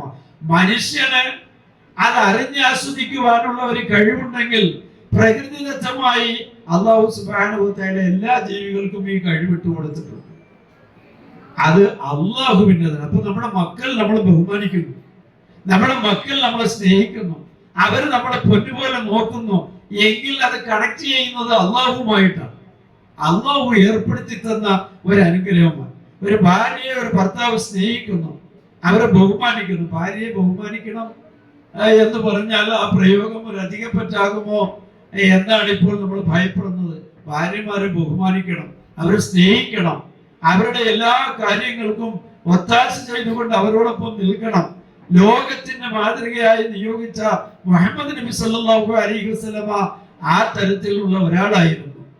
നമുക്കറിയാം അദ്ദേഹത്തിന് ഭാര്യമാരുണ്ടായിരുന്നു, 11ഓളം ഭാര്യമാരുണ്ടായിരുന്നു, 7 മക്കളുണ്ടായിരുന്നു. ഈ ഭാര്യമാരെ റസൂൽ സല്ലല്ലാഹു അലൈഹി വസല്ലമ എങ്ങനെയാണ് കൈകാര്യം ചെയ്തിരുന്നത് എന്ന ചരിത്രം പഠിക്കുമ്പോൾ ഒരു ഭാര്യയെ നോക്കാൻ കഴിയാതെ ടെൻഷൻ അടിച്ച് അവരുടെ ആവശ്യങ്ങൾ നിറവേറ്റാൻ കഴിയാതെ ടെൻഷൻ അടിച്ച് കഴിയുന്ന ഈ ആധുനിക സമൂഹത്തിലെ ഓരോ മനുഷ്യനും റസൂൽ സല്ലല്ലാഹു അലൈഹി വസല്ലമയുടെ മാതൃക മനസ്സിലാക്കണം. അവിടുന്ന് ആദ്യമായി വിവാഹം കഴിച്ചത് ഖദീജ റളിയല്ലാഹു അൻഹ, ഉമ്മുൽ മുഅ്മിനീൻ ഖദീജ റളിയല്ലാഹു അൻഹയാണ്. അവര് നേരത്തെ വിവാഹിതയായിരുന്നു. ആ വിവാഹത്തിൽ അവർക്ക് മക്കളുണ്ടായിരുന്നു. അവർ കച്ചവടക്കാരിയായിരുന്നു. അവർ അക്കാലത്ത് സമ്പന്നയായിരുന്നു. റസൂൽ സല്ലല്ലാഹു അലൈഹി വസല്ലം അവരുമായി കൂടി. അങ്ങനെ അവരെ വിവാഹം കഴിച്ചു. അവരുടെ കുടുംബജീവിതത്തിൽ അവർക്ക് സന്താനങ്ങൾ ഉണ്ടായി. ആ ജീവിതം ഇങ്ങനെ മെച്ചപ്പെട്ടു പോയി. അവരുടെ കാലശേഷം ജീവിച്ചിരിക്കുമ്പോൾ ചിലപ്പോൾ നമ്മൾ പറഞ്ഞേക്കാം അവരെ ഭംഗിവാക്കിന് വേണ്ടി, അവരെ സുഖിപ്പിക്കാൻ വേണ്ടി ജീവിച്ചിരിക്കുമ്പോൾ പലതും പറഞ്ഞേക്കാം. പക്ഷെ അല്ല, അവരുടെ കാലശേഷം മരണപ്പെട്ടതിന് ശേഷം മറ്റു ഭാര്യമാരോട് ഖദീജയെ കുറിച്ച് പറയുമ്പോൾ റസൂൽ സല്ലല്ലാഹു അലൈഹി വസല്ലമക്ക് 1000 നാവായിരുന്നു. ഒരിക്കലും നമ്മുടെ ഭാര്യമാരെ സംബന്ധിച്ച് അവരെ സമൂഹത്തിന്റെ മധ്യത്തിൽ, അത് കുടുംബത്തിലാകട്ടെ അല്ലാത്തവരുടെ മുമ്പിലാകട്ടെ, അവരെ താറടിക്കുന്ന, അവരെ കൊച്ചാക്കി കാണിക്കുന്ന, അവരുടെ സേവനങ്ങളെ നിസ്സാരവൽക്കരിക്കുന്ന ഒരു വാക്കും പ്രവൃത്തിയും ഉണ്ടാകാൻ പാടില്ല. ഒരു ചെറിയ സേവനം പോലും അത് വലിയ മഹത്വമായി കണക്കാക്കണം. എന്തിനു വേണ്ടിയാണ്? ആ കുടുംബ ബന്ധം ശിഥിലമാകാതെ സംരക്ഷിച്ചു കൊണ്ടുപോകുന്നതിന് വേണ്ടിയുള്ള ആ കുടുംബാംഗങ്ങളുടെ ഒരു കൂട്ടായ ചിന്തയോട് കൂടിയുള്ള ഒരു പ്രവർത്തനം. അഭിനയം എന്നതിന് പറയാൻ ഒക്കുകയില്ല. കാരണം ഒരു വിശ്വാസിക്ക് അവന്റെ ജീവിതം അഭിനയിക്കാനുള്ളതല്ല. ആത്മാർത്ഥമായ അർത്ഥവത്തായ ജീവിതം നിലനിർത്താൻ അള്ളാഹു നൽകിയ ഒരു അവസരമാണ് നമ്മുടെ കുടുംബജീവിതം എന്ന് പറയുന്നത്. ഇവിടെ അല്ലാഹു സുബ്ഹാനഹു വ തആല പറഞ്ഞത് വജഅല ബൈനക്കും മവദ്ദത്തൻ വറഹ്മ. 2 കാര്യങ്ങൾ പറഞ്ഞു. മവദ്ദത്ത്, റഹ്മത്ത്. ഒന്ന് പ്രേമമാണ്, ഒന്ന് കാരുണ്യമാണ്. പ്രേമം നിലനിൽക്കുന്നത് എന്ന് പറയുന്നത് അവരുടെ ആ ഒരു മധുര 17 മുതൽ ആ യുവത്വം നഷ്ടപ്പെടുന്നത് വരെയുള്ള ഏതാണ്ട് ഒരു 50 വയസ്സ് കാലഘട്ടം വരെ. ഇപ്പൊ യുവാക്കൾക്ക് കൽപ്പിച്ചിരിക്കുന്ന യുവത്വത്തിന്റെ പീരീഡ് 50 വയസ്സ് വരെ ആണ്. നമ്മുടെ ISM-നൊക്കെ ഇപ്പോ പണ്ട് 40 വയസ്സായിരുന്നത് 50 വയസ്സിലേക്ക് ഉയർത്തിയിരിക്കുന്നു. അപ്പോ 50 വയസ്സ് വരെ ഒരു യുവത്വത്തിന്റെ കാലഘട്ടം. അത് കഴിഞ്ഞാൽ പിന്നെ ഒരു വാർദ്ധക്യത്തിന്റെ, ഒരു മധ്യവയസ്കന്റെ വാർദ്ധക്യത്തിന്റെ കാലത്തിലേക്കൊക്കെ പോകും. ഈ 2 ഘട്ടങ്ങളിൽ മനുഷ്യൻ വെച്ചു പുലർത്തേണ്ടതിന് വേണ്ടിയാണ് ഈ 2 പ്രയോഗം അല്ലാഹു സുബ്ഹാനഹു വ തആല. മവദ്ദത്ത് എന്ന് പറയുന്നത് ആ വിവാഹം കഴിഞ്ഞ ഉടനെ രണ്ടാളും കൂടി ഇങ്ങനെ മോട്ടോർ ബൈക്കില് അള്ളിപ്പിടിച്ചിരുന്ന് കവിളിൽ കവിൾ ചേർത്ത് വെച്ച് കാതിൽ വെച്ച് വർത്തമാനം പറഞ്ഞ് സന്തോഷിച്ച് ഉല്ലസിച്ച് യാത്ര ചെയ്യുന്ന ആ ഒരു കാലഘട്ടം അത് കഴിഞ്ഞിട്ട് പിന്നെ വാർദ്ധക്യത്തിലേക്ക് വരികയാണ്. ആ സമയത്താണ് ഈ റഹ്മത്ത് എന്ന് പറയുന്നത്. വൃദ്ധനായ ഒരു ഭർത്താവ് വൃദ്ധയായ ഒരു ഭാര്യയെ സംരക്ഷിക്കുന്നു. ആ സംരക്ഷണം ആ ഭാര്യയെ വളരെ കാരണത്തിൽ ചിലപ്പോൾ അവര് കിടക്കയിൽ ക്ഷീണിതയായി തളർന്നു കിടക്കുന്നവരായിരിക്കും. അവരെ സംരക്ഷിക്കാൻ ചിലപ്പോൾ അവരുടെ വാപ്പയ്ക്കോ അവരുടെ സഹോദരനോ കഴിഞ്ഞില്ലെന്ന് വരും. അതുപോലെ തന്നെ തിരിച്ചും ഒരു ഭർത്താവ് അവശനായി കിടക്കയിലാണ്. ആ സമയത്ത് ആ ഭർത്താവിനെ ശുശ്രൂഷിക്കാൻ അദ്ദേഹത്തിന്റെ സഹോദരിക്കോ അദ്ദേഹത്തിന്റെ ഉമ്മയ്ക്കോ ഒരുപക്ഷെ സാധിച്ചു കൊള്ളണമെന്നില്ല. അതാണ് അല്ലാഹു സുബ്ഹാനഹു വ തആല ഈ ബന്ധത്തിന്റെ ദൃഢതയെ സംബന്ധിച്ച് ഇത്രയും കാര്യമായി നമ്മളെ പഠിപ്പിച്ചിട്ടുള്ളത്. നോക്കൂ, ഇന്ന് ബന്ധങ്ങൾ ശിഥിലമായി കൊണ്ടിരിക്കുകയാണ്. ഇപ്പൊ ഈ കഴിഞ്ഞ ദിവസം ഉണ്ടായ പ്രമാദമായ ഒരു വിധി നമ്മുടെ കേരളത്തിലെ സൗമ്യയെ കോടതി വധശിക്ഷയ്ക്ക് വിധിച്ചു. ഗ്രീഷ്മയെ വധശിക്ഷയ്ക്ക് വിധിച്ചു.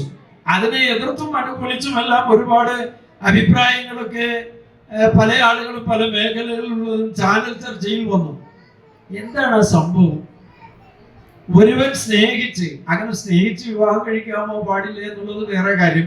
സ്നേഹിച്ചാൽ സ്നേഹിക്കുന്നതിന് വിരോധമില്ല.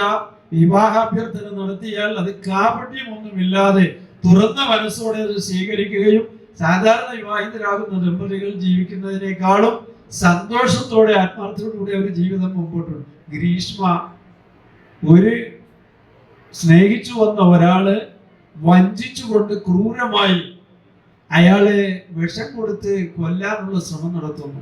എന്ത് സ്നേഹമാണ് വാസ്തവത്തിൽ ഇന്ന് ഇണകളുടെ ഇടയിൽ മനസ്സിലുണ്ടാകുന്നത്? എന്ത് സ്നേഹമാണ്! ഇതൊക്കെ ഒരു താൽക്കാലികമായ, അതിനേക്കാൾ മെച്ചപ്പെട്ട ഒരഭ്യർത്ഥനയുമായി തന്നെടുക്കൽ വന്നപ്പോൾ അയാളുടെ സൗന്ദര്യമോ സാമ്പത്തിക ശേഷിയോ മാത്രമായിരിക്കും അവൾ അവലംബമാക്കിയിട്ടുണ്ടാകുക. പക്ഷെ വിശ്വാസികളെ സംബന്ധിച്ചിടത്തോളം ഇത് പാടില്ല.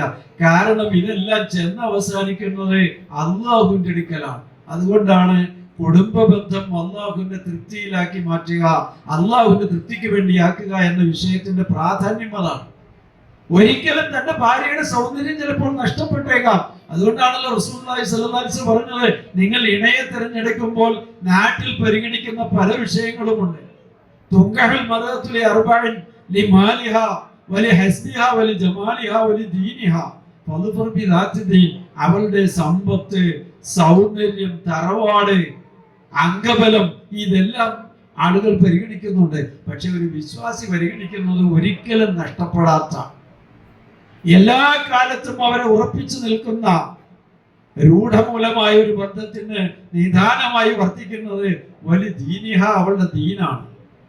റസൂൽ സല്ലല്ലാഹു അലൈഹി വസല്ലം പറഞ്ഞില്ലേ, ഒരു വിവാഹാലോചന വന്നാൽ നമ്മൾ ആദ്യം ആലോചിക്കുന്നത് എന്താണ്?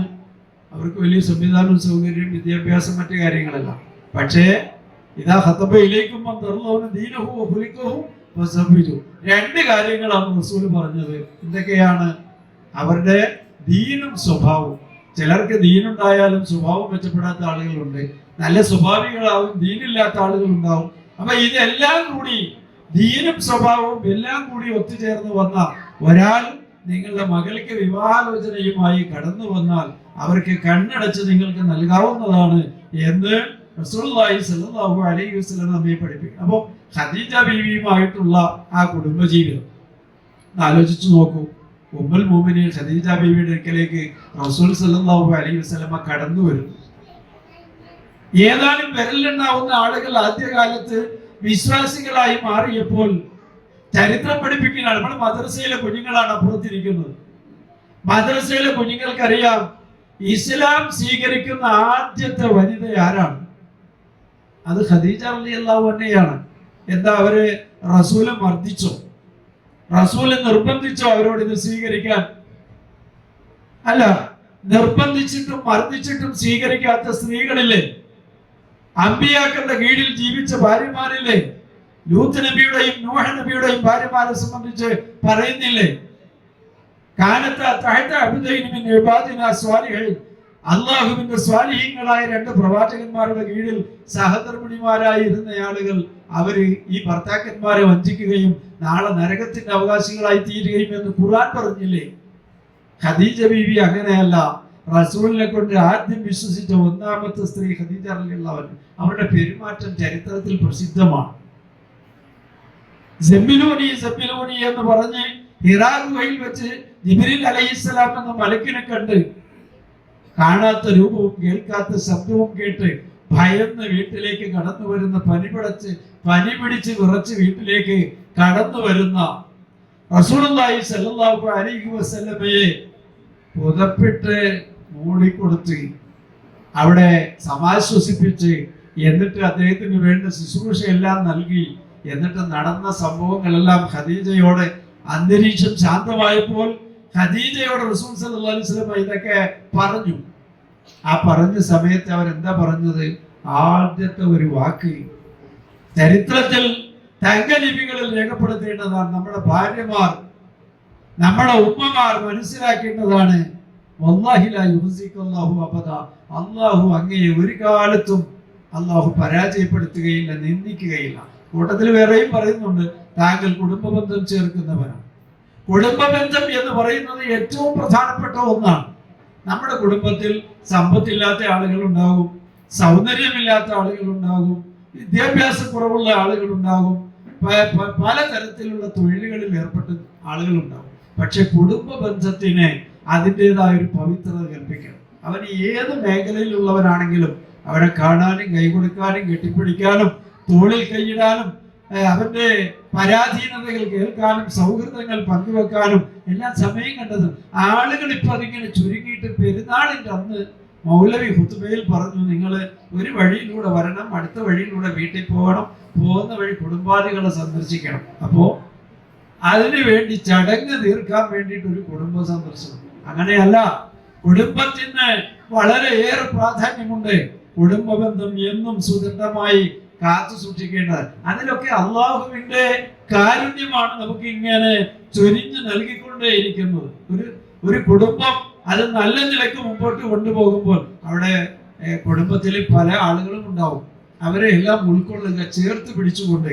ഇപ്പൊ നമ്മുടെ തൗഹീദിന്റെ സന്ദേശം തന്നെ വസലണ്ണന്റെ കുടുംബത്തിൽ കുറെ ആളുകൾ ഇവിടെ തൗഹീദ് ഉൾക്കൊണ്ട്. അങ്ങനെ നമ്മുടെ ഓരോരുത്തരുടെയും കുടുംബം. എന്റെ നാട്ടിലാണെങ്കിൽ ഞാൻ തൗഹീദ് ഉൾക്കൊള്ളുന്ന സമയത്ത് ഞാൻ പള്ളി ദർസില് മുസ്ലിയാരാകാൻ വേണ്ടി ഓതി താമസിച്ച കാലഘട്ടത്തിലൊക്കെ ശിർക്കിന്റെയും വിദേഹത്തിന്റെയും ഒരുപാട് ആഹാരങ്ങളൊക്കെ കൊണ്ടുവന്ന് എന്റെ ഉമ്മയ്ക്ക് ഞാൻ കൊടുത്തിട്ടുണ്ട്.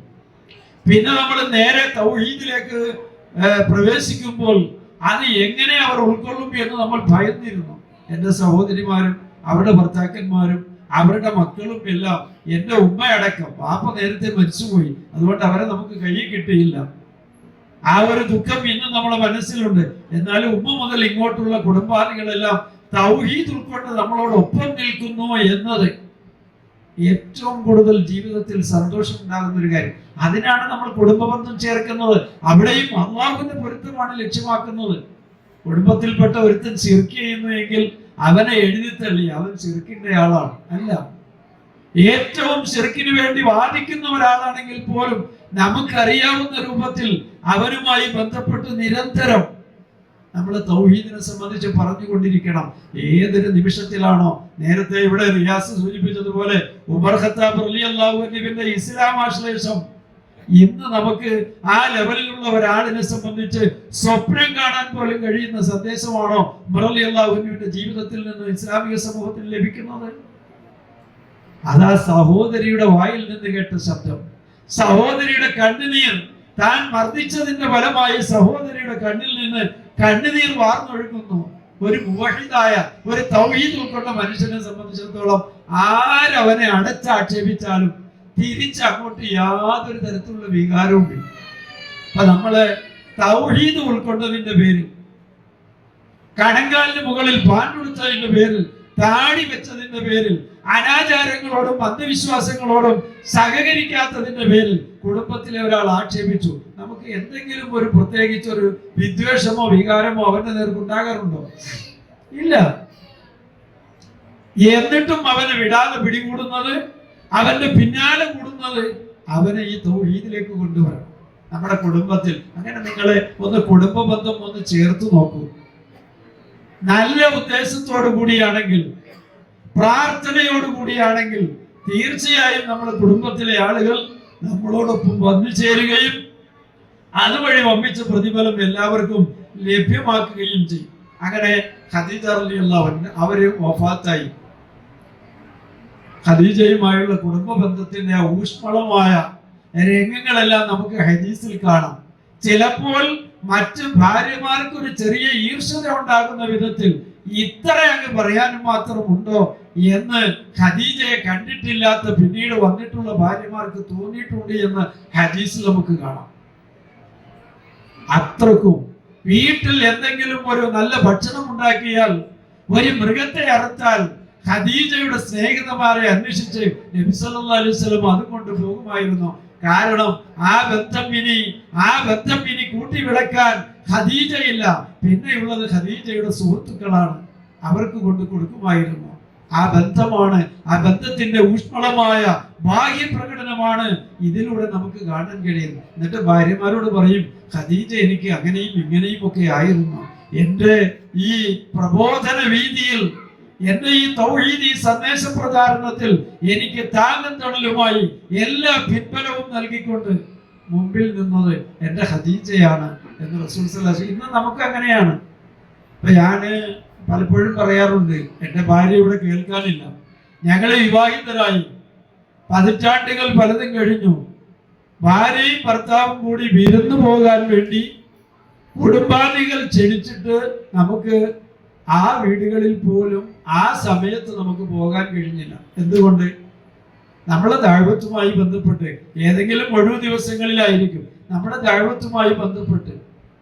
അപ്പൊ കഴിഞ്ഞ ദിവസവും ഭാര്യ പറഞ്ഞു, അവര് പല സ്ഥലത്തും പോകാറുണ്ട്. ഒരു ഓട്ടോറിക്ഷ വിളിച്ച് അവരെ പാവം ഒറ്റയ്ക്ക് പോകും. കാരണം എന്ത്? ഏതെങ്കിലും ഒരു ഒഴിവ് ദിവസം നമ്മളോടൊപ്പം ഒത്തുപോകാൻ അവർക്ക് കഴിയുന്നില്ല. അതുകൊണ്ട് കുടുംബത്തിന്റെ ഒരു സൗഹൃദവും നഷ്ടപ്പെടുന്നില്ല. എന്തുകൊണ്ട്? അവരും നമ്മളോടൊപ്പം മനസ്സിലാക്കുന്നു, എന്റെ ഭർത്താവ് അല്ലെങ്കിൽ ഈ കുടുംബനാഥൻ കൈപിടിച്ച് ഇണയായി ജീവിക്കാൻ കടന്നു വന്ന ഞങ്ങൾ രണ്ടാളുകളും കൂടി ആഗ്രഹിക്കുന്ന ഒരു മേഖലയിൽ സജീവമായി പ്രവർത്തിക്കുന്നു. അതുകൊണ്ട് ഇപ്പൊ മദ്രസ നടത്തുന്നു. ഞാൻ ഭാര്യയും കൂടിയാണ് മദ്രസയിൽ കുട്ടികളെ പഠിപ്പിക്കുന്നത്. ഞാനില്ലെങ്കിൽ ദഅവത്തുമായി ബന്ധപ്പെട്ട് പുറത്തു പോയാൽ അവർ ഒറ്റയ്ക്ക് ആ മദ്രസ കൈകാര്യം ചെയ്യും. വലിയ കഷ്ടപ്പാടാണ്. 10-40 കുട്ടികളാണെങ്കിലും പല ക്ലാസ്സുകളിൽ പഠിക്കുന്നവർക്ക് അവരുടെ സിലബസ് പ്രകാരം, പക്ഷെ ആർക്കും പരസ്പരം പരാതികളില്ല. ഞാനുള്ളപ്പോൾ ഞാനത് കൈകാര്യം ചെയ്യും, അല്ലെങ്കിൽ അവർ നോക്കും. ഇങ്ങനെ ഇത് ഒരു ദഅവത്തിന്റെ മേഖലയിൽ മാത്രമല്ല, ഭർത്താവിന്റെ അസാന്നിധ്യത്തിൽ ഇബ്രാഹിം നബി അലൈഹിസ്സലാത്തു വസ്സലാം തന്റെ ഭാര്യയെയും കുഞ്ഞിനെയും മക്കയിൽ തനിച്ചാക്കിയിട്ട് അദ്ദേഹം ദഅവത്തുമായി ബന്ധപ്പെട്ട് അള്ളാഹുവിന്റെ കൽപ്പന പാലിച്ചുകൊണ്ട് പോകും. അതുകൊണ്ട് ഹാജറ കുഞ്ഞ് അവിടെ കിടന്ന് കാലിട്ടടിച്ച് ഈ മരുഭൂമിയിൽ പിടഞ്ഞു മരിക്കട്ടെ, ഞങ്ങളെ ഇവിടെ ഉപേക്ഷിച്ചു പോയ ഇബ്രാഹിം മടങ്ങി വരുമ്പോൾ അയാൾ ഈ ദാരുണമായ അന്ത്യം കണ്ട് ഞെട്ടട്ടെ എന്ന് വിചാരിച്ച് ഹാജറ ഇരുന്നില്ല. സഹോദരിമാരെ, ഹാജറ എന്ന് പറയുന്ന ഒരു വിളിപ്പേര് മാത്രമല്ല, അല്ലാഹു സുബ്ഹാനഹു വ തആല അവന്റെ വിശുദ്ധ വേദഗ്രന്ഥത്തിലൂടെ 4000 വർഷങ്ങൾക്ക് മുമ്പ് നടന്ന ഒരു സംഭവത്തെ പരിചയപ്പെടുത്തുന്നത്. അതേ രൂപത്തിലുള്ള ഹാജറമാർ ഇനിയും നമ്മുടെ സമൂഹത്തിൽ ഒരുപാടായി ഉണ്ടാകേണ്ടതുണ്ട്. ആ തരത്തിലുള്ള ഹാജറമാർ കുടുംബത്തിൽ ഉണ്ടാകുമ്പോൾ, ഖദീജമാർ കുടുംബത്തിൽ ഉണ്ടാകുമ്പോൾ ഇസ്ലാമിക സംസ്കാരം എന്താണെന്ന് ലോകം അറിയും. ഇസ്ലാമിക സംസ്കാരത്തിന്റെ പ്രകാശം ലോകത്തിന് ലഭിക്കണമെങ്കിൽ കേവലം ആണുങ്ങളുടെ പ്രവർത്തനം മാത്രം പോരാ. അതുകൊണ്ടാണ് മുജാഹിദ് പ്രസ്ഥാനം വളരെ ശാസ്ത്രീയമായി പ്രവർത്തിക്കുന്ന ഒരു സംവിധാനമാണ്. ആ പ്രസ്ഥാനത്തിന്റെ എല്ലാ ഘടകങ്ങളും എണ്ണയിട്ട യന്ത്രം പ്രവർത്തിക്കുന്നത് പോലെ എല്ലാ ഘടകങ്ങളും പ്രവർത്തിച്ചു കൊണ്ടിരിക്കുകയാണ്. ആ ഒരു പ്രവർത്തനത്തിന്റെ തായ്വഴി പിടിച്ചുകൊണ്ട് ഓരോ യൂണിറ്റുകളും ആത്മാർത്ഥമായി പ്രവർത്തിക്കുകയാണെങ്കിൽ ഒരുപാട് ആളുകൾക്ക് അൽഹംദുലില്ലാഹ് ഈ തൗഹീദിന്റെ സന്ദേശം നമുക്ക് എത്തിക്കി കൊടുക്കാൻ കഴിയും. നമ്മെ സംബന്ധിച്ചിടത്തോളം പ്രത്യുപകാരങ്ങൾ പ്രതീക്ഷിക്കുന്ന ആളുകളെ കൂട്ടിയിട്ട് ഭാവിയിൽ ഏതെങ്കിലും ഒരു ത്രിതല പഞ്ചായത്തിന്റെ, ഒരു ഗ്രാമപഞ്ചായത്തിന്റെ ഒരു വാർഡ് മെമ്പറെങ്കിലും ആകണം, ഞങ്ങൾക്ക് ഇത്രയും അംഗബലമുണ്ട് എന്ന് ആരോടെങ്കിലും വിലപേശി ഒരു മെമ്പർ സ്ഥാനം ചോദിച്ചു. അങ്ങനെ ഒരു ലക്ഷ്യമേ ഇല്ല. ആരെങ്കിലും നമ്മുടെ കൂട്ടത്തിൽ ആരെങ്കിലും പിടിച്ചു നിർബന്ധിച്ച് ആക്കിയാൽ അത് അവർ സ്വീകരിക്കരുത് എന്നതിന് അർത്ഥമില്ല. പക്ഷേ അതൊന്നും ആകാൻ വേണ്ടിയല്ല. എന്റെ സഹോദരനാണ് ഈ ഭൂമിയിൽ ജീവിക്കുന്ന എല്ലാ മനുഷ്യരും. അതുകൊണ്ട് തന്നെ അവർക്ക് അമ്പിയാക്കൾ വന്ന് പഠിപ്പിച്ച ആ തെളിമയാർന്ന വിശ്വാസം, ശുദ്ധമായ ഏകദൈവ വിശ്വാസം അവർക്ക് ലഭിക്കണം. അതുവഴി അവർക്ക് ശാശ്വതമായ നരകത്തിൽ നിന്ന് മോചനം ലഭിക്കണം. അതിനു വേണ്ടിയിട്ടുള്ള പരിശ്രമമാണ് നമ്മുടെ ദഅവത്ത് എന്ന് പറയുന്നത്. അതിന് ഇപ്പൊ ലേണ്ട് ഖുർആനാണെങ്കിലും വെളിച്ചം പദ്ധതിയാണെങ്കിലും ചങ്ങനാശ്ശേരിയിൽ അത് പൂർവാധികം ഭംഗിയായി ഓരോ പ്രാവശ്യം. ഞാൻ വസകണ്ണനോട് ചോദിച്ചു, ഈ കുട്ടികൾക്ക് കൊടുക്കാനുള്ള സമ്മാനമൊക്കെ ഒരുപാട് സ്ഥലത്ത്, പല സ്ഥലത്തും നമ്മൾ സമ്മാനമൊക്കെ കൊടുക്കാറുണ്ട്. അത് വല്ല 10 രൂപയുടെ പ്ലാസ്റ്റിക്കിന്റെ ഒരു എന്തെങ്കിലും കൊടുത്ത് പിള്ളേരെ പറ്റിക്കലാണ്. അപ്പൊ വസകണ്ണനോട് ചോദിച്ചപ്പോ ഇത് 1ാം സമ്മാനം കൊടുക്കുന്നത് 100 കണക്കിന് രൂപ വില പിടിക്കുന്ന സമ്മാനം. അങ്ങനെ ഇതൊക്കെ കൊടുത്ത് കുഞ്ഞുങ്ങളെ പ്രോത്സാഹിപ്പിക്കുന്ന, അല്ലെങ്കിൽ പഠിതാക്കളെ പ്രോത്സാഹിപ്പിക്കുന്നത് അവർക്ക് ആ ദീനുമായുള്ള ബന്ധം നിലനിൽക്കാൻ വേണ്ടിയാണ്. അതുപോലെ നമ്മുടെ കുടുംബ ബന്ധങ്ങൾ അത് വളരെ പവിത്രമായി നമ്മൾ കാണണം. ഒരു സംസാരം കൊണ്ടൊരു പോറൽ പോലും പരസ്പരം, പ്രത്യേകിച്ച് ദമ്പതികളുടെ ഇടയിൽ, മക്കളുടെ ഇടയിൽ, മക്കളെ വളരെ കരുതലോടെ ചേർത്ത് പിടിക്കുകയും അവരുടെ ആവശ്യങ്ങൾ കേൾക്കുകയും പരിഹരിക്കാൻ പറ്റുന്ന ഇസ്ലാമികമായ ആവശ്യങ്ങളാണെങ്കിൽ അത് പരിഹരിക്കുകയും ഒക്കെ ചെയ്തുകൊണ്ടാണ് കുടുംബനാഥൻ മുമ്പോട്ട് പോകേണ്ടത്. അയ്യൂബ് നബി അലൈഹി ഇസ്ലാമിനെ സംബന്ധിച്ച് ഖുർആൻ പറയുന്നു, അയ്യൂബ് നബി അലൈഹി ഇസ്ലാമിക്ക് മാരകമായ ഗുരുതരമായ രോഗം ബാധിച്ച ഒരു പ്രവാചകൻ. ആ പ്രവാചകൻ വർഷങ്ങളോളം രോഗിയായി കിടന്നു. അദ്ദേഹത്തെ ഭാര്യമാരൊക്കെ ഉപേക്ഷിച്ചു പോയി, ഒരു ഭാര്യയല്ലാത്ത. ആ ഒരു ഭാര്യ ഇസ്ലാമിക ലോകത്ത് ചർച്ച ചെയ്യപ്പെടേണ്ടതല്ലേ? തീർച്ചയായും ആണ്. അത്ര ത്യാഗമാണ് അവർ സഹിച്ചത്. ആ ഭാര്യ അവസാന നിമിഷം വരെയും അവരോടൊപ്പം ഉണ്ടായിരുന്നു. അപ്പൊ ഭർത്താവ് രോഗിയായാൽ അത് ഏറ്റവും ക്ലേശകരമായ രോഗം, അവരുടെ മലവും മൂത്രവും കൈകൊണ്ടെടുക്കേണ്ടുന്ന, അതെല്ലാം ശുദ്ധീകരിക്കേണ്ടുന്ന ഒരു സാഹചര്യം ഉണ്ടായാൽ അത് നിർവഹിക്കാൻ കഴിയുന്ന മനക്കരുത്ത് അത്തരം സഹധർമ്മിണിമാരുണ്ടാകണം, തിരിച്ചും ഉണ്ടാകണം. ഭാര്യയ്ക്ക് ഭർത്താവിനെ മയ്യത്ത് കുളിപ്പിക്കാം. ആര് മയ്യത്ത് കുളിപ്പിക്കാനുണ്ടെങ്കിലും ഒരു ഭാര്യ പറയുകയാണ്, ഞാൻ എന്റെ ഭർത്താവിനെ മയ്യത്ത് കുളിപ്പിച്ചോളാം എന്ന് പറഞ്ഞാൽ അതിൽ ഏറ്റവും അർഹത അവൾക്കാണ്. തിരിച്ചും പെണ്ണുങ്ങൾ മയ്യത്ത് കുളിപ്പിക്കാനുണ്ടെങ്കിലും ഭർത്താവ് പറയുകയാണ് ഞാൻ മയ്യത്ത് കുളിപ്പിച്ചോളാം എന്ന് പറഞ്ഞാൽ ആ ഭർത്താവാണ് ഏറ്റവും അർഹതപ്പെട്ട. അവളെ കബറിൽ ഇറക്കി വെക്കാനും അവളെ മയ്യത്ത് കുളിപ്പിക്കാനും എല്ലാം. ആ രൂപത്തിലുള്ള ഒരു സുദൃഢമായ ബന്ധം, ഒരു മനക്കരുത്ത് നമ്മുടെ സമൂഹത്തിനുണ്ടാകുമോ? അപ്പൊ ഭർത്താവിന് സുഖമില്ലാതായാൽ, കിടപ്പ് രോഗിയായാൽ എന്ത് സേവനവും ചെയ്യാൻ ഭാര്യ തയ്യാറാവും. എന്നാൽ തിരിച്ചത് അവർക്ക് കിട്ടുന്നില്ല. ഒരു ഭാര്യ കിടപ്പ് രോഗിയായാൽ വേണമെങ്കിൽ ഒരു ഹോം നേഴ്സിനെ വെച്ചിട്ടോ അല്ലെങ്കിൽ ഒരു വേലക്കാരിയെ വെച്ചിട്ടോ അവരുടെ പ്രശ്നം പരിഹരിക്കാനാണ് ഭർത്താവ് പലപ്പോഴും ചെയ്യാറുള്ളത്. അങ്ങനെയല്ല. ഭർത്താവ് ജോലിക്ക് പോയെങ്കിലേ കുടുംബം കഴിയുള്ളൂ എങ്കിൽ അത്തരം സംവിധാനം ഉപയോഗപ്പെടുത്തുന്നതിനുള്ള വിരോധത്തെ കുറിച്ചല്ല പറഞ്ഞത്. നിങ്ങൾ നേരിട്ട് അവർക്ക് സേവനം നൽകേണ്ടുന്ന ഒരു ഘട്ടം പറ്റിയാൽ ആ സമയത്ത് അത് ചെയ്യുന്നതിന് നമ്മൾ സന്നദ്ധമായിരിക്കണം. പിശാച് അവശതയും പീഡനവും വരുത്തി ഏൽപ്പിച്ചു എന്ന് അയ്യൂബ് നബി അലൈഹിസ്സലാം പറയുന്നുണ്ട്. വദക്കുർ അബ്ദന അയ്യൂബ ഇദ് നാദാ റബ്ബഹു, അദ്ദേഹം അല്ലാഹുവിനോട് പ്രാർത്ഥിക്കുകയാണ്, അന്നി മസ്സനിയ ശൈത്താനു വനുസ്ബിൻ വഅദാബ്, പിശാച് എനിക്ക് അവശതയും പീഡനവും എല്ലാം ഏൽപ്പിച്ചു. അങ്ങനെ പലതരത്തിലുള്ള രോഗങ്ങളെല്ലാം ഉണ്ടായി അതിന്റെ അവശതയിൽ കഴിയുന്നു. ആ ഭാര്യ അവര് വെള്ളം കുളിക്കാൻ വേണ്ടി വെള്ളം കൊണ്ടുവന്ന് കൊടുത്തു. അദ്ദേഹത്തെ പിടിച്ച് മരക്കുള്ളിൽ കൊണ്ടുവന്ന് ആക്കി കൊടുത്ത് അങ്ങനെ കുളിച്ചു. അള്ളാഹുവിന്റെ പ്രത്യേകമായ ഒരു ദൂത്, ഒരു കൽപ്പന വരികയാണ്, അയ്യൂബേ, നീ കുളിക്കുന്ന സ്ഥലത്ത് ആ വെള്ളത്തിൽ കാലിട്ട് ചവിട്ടുക. അപ്പോൾ നിന്റെ സ്നാനത്തിനിടയിൽ ആ വെള്ളം കൊണ്ട് തന്നെ നിന്റെ രോഗങ്ങളെല്ലാം മാറിക്കൊള്ളും എന്ന്. അങ്ങനെ കുടിക്കാൻ വെള്ളം നൽകി. അത് അകമേയുള്ള ചികിത്സയും അതേപോലെ തന്നെ മണ്ണ് കലക്കിയ വെള്ളം കൊണ്ട് പുറമേയുള്ള ചികിത്സയും എല്ലാം ചെയ്തുകൊണ്ട് അയ്യൂബ് നബി അലൈഹിസ്സലാമിയുടെ രോഗം ഭേദമായി. സുന്ദരനായ ഒരു ആളായി അയ്യൂബ് നബി മാറുമ്പോൾ ആ ഭാര്യ എത്ര സന്തോഷത്തോടു കൂടിയാണ് അദ്ദേഹത്തെ സ്വീകരിക്കുന്നത് എന്നതിനെ സംബന്ധിച്ച് ഖുർആൻ വ്യാഖ്യാതാക്കൾ അതിനെ സംബന്ധിച്ച് പറയുന്നുണ്ട്. പ്രിയമുള്ള സഹോദരന്മാരെ, അപ്പൊ നമ്മളെ ഈ കുടുംബ ബന്ധങ്ങൾ അത് അള്ളാഹുവിന്റെ പ്രീതി സമ്പാദിക്കുന്നതിന് വേണ്ടി ആകണം. ഇപ്പൊ മക്കൾ മാതാപിതാക്കൾ നോക്കുന്നില്ല എന്നുള്ള വലിയ പരാതി. ഇപ്പൊ MA യൂസുഫ് അലി പത്തനാപുരത്ത് ഗാന്ധി ഭവൻ ഉണ്ടാക്കി കൊടുത്തു. കോടിക്കണക്കിന് രൂപ ചെലവഴിച്ചുകൊണ്ടാണ് അവിടെ ഗാന്ധി ഭവൻ ഉണ്ടാക്കിയത്. സംരക്ഷിക്കാൻ ആരുമില്ലാത്ത വൃദ്ധജനങ്ങളെ നല്ല ഭംഗിയായി സംരക്ഷിക്കുന്നതിന് വേണ്ടിയുള്ള ഒരു സ്ഥാപനം. പക്ഷെ അതിന്റെ ഉദ്ഘാടനത്തിൽ അദ്ദേഹം പറഞ്ഞൊരു കാര്യമുണ്ട്, ഇവിടെ എല്ലാ സൗകര്യങ്ങളോടും കൂടിയുള്ള ഗാന്ധി ഭവൻ ഉയർന്നിട്ടുണ്ട് എന്നതുകൊണ്ട് ഇത് കണ്ടിട്ടാരും മാതാപിതാക്കളെ കൊണ്ടൊന്നും ഇവിടെ തള്ളിയിട്ട് പോകരുത്. എന്നാൽ ഒരു സന്ദേശമാണ്, എത്ര ക്ലേശ സീറ്റ് ആയാലും മാതാപിതാക്കൾ നമ്മുടെ ഒരു വലിയ സ്വത്താണ്. അവരുടെ ഒരു ദുആ കിട്ടിയാൽ മതി. എത്രയോ ആളുകൾ സങ്കടപ്പെടുന്നുണ്ട് എന്നറിയാവോ? മക്കൾക്കൊക്കെ ഒരു വലിയ ഐശ്വര്യപൂർണമായ ജീവിതം കൈവരിച്ചപ്പോൾ സംരക്ഷിക്കാൻ ഒരു മാതാപിതാക്കളില്ലാത്ത, അതൊക്കെ ഈ മാതാപിതാക്കൾ ഉള്ള ആളുകൾ ആലോചിക്കേണ്ടതാണ്. എൻ്റെ ഉമ്മ ഉണ്ടായിരുന്നുവെങ്കിൽ എനിക്ക് വേണ്ടി അവർ സഹിച്ച ക്ലേശങ്ങളും ത്യാഗങ്ങളും എത്ര വലുതാണ്. അവരിന്നുണ്ടായിരുന്നുവെങ്കിൽ, എനിക്കൊരു നേമത്തായ കാലഘട്ടത്തിൽ അവരുണ്ടായിരുന്നുവെങ്കിൽ എനിക്ക് അവരെ പൊന്നുപോലെ നോക്കാമായിരുന്നു, സംരക്ഷിക്കാമായിരുന്നു എന്ന് വ്യസനിക്കുന്ന എത്രയോ മക്കൾ ഉള്ളപ്പോൾ, അവസരം ലഭിച്ച മക്കൾ ഒരു കാരണവശാലും അത് അവസരം പാഴാക്കി കളയാതിരിക്കാൻ പ്രത്യേകമായി ശ്രദ്ധിക്കണം. അവരെ സേവിക്കണം. നല്ല സേവനമായിരിക്കണം നമ്മളിൽ നിന്ന് അവർക്ക് കിട്ടേണ്ടത്. അതേപോലെ തന്നെ മക്കളെയും സ്നേഹിക്കുക, മാതാപിതാക്കളെ ബഹുമാനിക്കുക, മക്കളെ സ്നേഹിക്കുക, മക്കൾക്ക് നല്ല വിദ്യാഭ്യാസം നൽകുക, അവരുമായി കൂടിയാലോചിക്കുക. മക്കളുമായി കൂടിയാലോചിക്കുക എന്ന് പറയുന്നത് പല രക്ഷകർത്താക്കൾക്കും അത് ഉൾക്കൊള്ളാൻ പ്രയാസമാണ്. ആജ്ഞകൾ അടിച്ചേൽപ്പിക്കപ്പെടുന്ന രൂപത്തിലാകരുത്.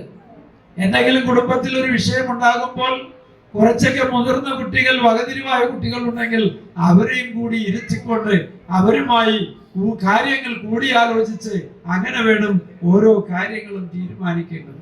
ഇന്ന് ഭൗതികതയിലേക്ക് നമ്മൾ കൂടുതൽ അടുത്തു പോയിക്കൊണ്ടിരിക്കുകയാണ്. ആ ഭൗതികത നമ്മളെ ഒരുപാട് നശിപ്പിച്ചു കൊണ്ടിരിക്കുകയാണ്. ഭൗതികമായ ആഡംബരങ്ങൾ, സുഖസൗകര്യങ്ങൾ എല്ലാവരും അവനവനിലേക്ക് ഉൾവലിഞ്ഞുകൊണ്ടിരിക്കും. ഞാനും എൻ്റെ ഭാര്യയും 1-2 മക്കളും. ഇന്ന് മക്കളുടെ എണ്ണം കുടുംബത്തിൽ കുറഞ്ഞുകൊണ്ടിരിക്കുകയാണ്. ഇതിൽ നിന്ന് മാറി ഒരു മുഅ്മിനെ സംബന്ധിച്ചിടത്തോളം നമുക്ക് വിശാലമായ ഒരു ലോകം പുറത്തുണ്ട്. അവരുമായി എല്ലാം ബന്ധങ്ങൾ സ്ഥാപിച്ചുകൊണ്ടായിരിക്കണം നമുക്ക് പോകേണ്ടത് എന്നത് നാം മനസ്സിലാക്കുക. വേണ്ടപ്പെട്ട ആളുകൾ ഒറ്റപ്പെട്ടു പോകുന്നത്, വേണ്ടപ്പെട്ട ആളുകൾ വേർപെട്ടു പോകുന്നത് ഹൃദയഭേദകമായ ഒരു സംഭവമാണ്. എല്ലാവരും വിഷമിക്കുന്ന ഒരു സംഗതിയാണ്. പക്ഷേ അതങ്ങനെ അള്ളാഹുവിന്റെ അലംഘനീയമായ വിധിയുടെ മുമ്പിൽ നമുക്ക് തടഞ്ഞു നിർത്താൻ കഴിയുകയില്ല. ആ വിധിയെ നാം പാലിച്ചുകൊണ്ട് അങ്ങനെ ഓരോരുത്തരും നമ്മളിൽ നിന്ന് കടന്നു പോകുന്നു. വേണ്ടപ്പെട്ടവരുടെ വേർപാടുകൾ, അതിൽ നമ്മൾ ദുഃഖിതരാണെങ്കിൽ നാളെ നമുക്കും ഇതേ സ്ഥിതി തന്നെയാണ് ജീവിതത്തിൽ വരാനിരിക്കുന്നത് എന്ന് നാം മനസ്സിലാക്കുക. അല്ലാഹു സുബ്ഹാനഹു വ തആല മാതാപിതാക്കളോടുള്ള കടമയെ കുറിച്ച് പറഞ്ഞപ്പോൾ അല്ലാഹുവിന്റെ ഒരു ജഡ്ജ്മെന്റ് ആയിട്ടാണ് വിശുദ്ധ ഖുർആനിലെ 17-ാം അധ്യായം സൂറ ഇസ്രായിലെ 23-24 ആയത്തുകളിൽ പറഞ്ഞത്, വഖല്ലാ റബ്ബുക അല്ലാ തഅബുദു ഇല്ലാ ഇയ്യാ. അല്ലാഹുവിന്റെ വിധിയാണ്, നിങ്ങളുടെ നിങ്ങൾ അല്ലാഹുവിനെ മാത്രമേ ആരാധിക്കാവൂ. കണ്ടോ, ആ കണക്ഷൻ നോക്കിക്കേ. ഒരേ ആയത്തിൽ തന്നെ അള്ളാഹുവിനെ പറയുന്നു, മാതാപിതാക്കളെ പറയും. ചില ആളുകൾ അമ്മ ദേവിയാണ്, അമ്മ ദൈവമാണ്, കൺകണ്ട ദൈവങ്ങളാണ് അച്ഛനും അമ്മയും എന്ന് പറയുന്ന സങ്കല്പമൊന്നും ഇസ്ലാമിലില്ല. അവരൊക്കെ ബഹുമാനിക്കേണ്ടവരാണ്, പരിഗണിക്കപ്പെടേണ്ടവരാണ്, ആദരിക്കപ്പെടേണ്ടത്. പക്ഷെ ആരാധന അള്ളാഹുവിന് മാത്രം. തൗഹീദിന്റെ വിഷയത്തിൽ ഒരു ഉമ്മയും ബാപ്പയും ഒരു മകനെ നിർബന്ധിക്കുകയാണ്, നീ ശിർക്ക് ചെയ്യണം, നീ വിദേഹത്ത് ചെയ്യണം എന്ന് പറഞ്ഞാൽ ഒരു ഉമ്മയുടെയും വാക്കിന് നിങ്ങൾ പരിഗണിക്കേണ്ടത് ഇല്ലാതെ കൂടാൻ പറയും. അവിടെയാണ് ആദർശത്തിന്റെ മഹത്വം, ആദർശപരമായ ബന്ധം. അതല്ലാത്ത ഏത് കാര്യത്തിലും എന്ത് വിട്ടുവീഴ്ചയും നമുക്ക് നൽകാം, ഏത് കാര്യങ്ങളിലും അവരുമായി സഹകരിക്കാം. ആദർശത്തിന് കോട്ടം തട്ടുന്ന, തൗഹീദിന് കോട്ടം തട്ടുന്ന ഒരു സംഭവം ഉണ്ടായാൽ പിന്നെ അതുമായി എന്ന് പറഞ്ഞ് നമ്മളിൽ നിന്ന് അവർക്ക് ലഭിക്കേണ്ട ഏതെങ്കിലും ഒരു ആനുകൂല്യം അതോടുകൂടി പിൻവലിക്കണം എന്നല്ല, നമ്മൾ അത് നിർവഹിക്കാൻ തയ്യാറല്ല. അപ്പൊ അള്ളാഹുവിന് മാത്രമേ നിങ്ങൾ ആരാധിക്കാവൂ. വബിൽ വാലിദൈനി ഇഹ്സാന, ഒരായത്തിൽ തന്നെയാണ് അള്ളാഹുവിനെയും മാതാപിതാക്കളെയും പറഞ്ഞത്. എന്താണ് ഈ ബന്ധം? മുഫസ്സിറുകൾ ഈ ആയത്തിനെ വ്യാഖ്യാനിച്ചുകൊണ്ട് പറയുന്നത്, ഇന്ന സബബൽ ഹഖീഖിയ ലി വുജൂദിൽ ഇൻസാനി ഹുവ തഖ്ലീഖുല്ലാഹ് വ ഈജാദുഹു. അള്ളാഹു മനുഷ്യനുമായുള്ള ബന്ധം എന്ന് പറയുന്നത് അവനെ ഇവിടെ സൃഷ്ടിച്ചതിന്റെ മൂലകാരണക്കാരൻ അള്ളാഹു. അതുകൊണ്ട് അള്ളാഹുവിന് നിങ്ങൾ മുന്തിയ സ്ഥാനം നൽകണം. ആദ്യമായി ഒന്നാമതായി അള്ളാഹുവിനെ പരിഗണിക്കണം. രണ്ടാമത്തെ ഒരു കാരണം എന്ന് പറയുന്നത് നിങ്ങളുടെ മാതാപിതാക്കളാണ്.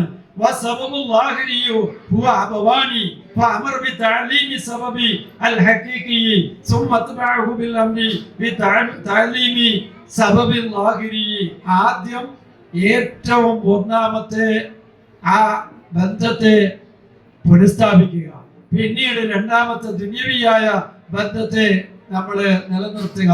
അതാണ് അള്ളാഹുവിനെ കുറിച്ച് പറഞ്ഞ കൂട്ടത്തിൽ മാതാപിതാക്കളെ കൂടി പറഞ്ഞത്.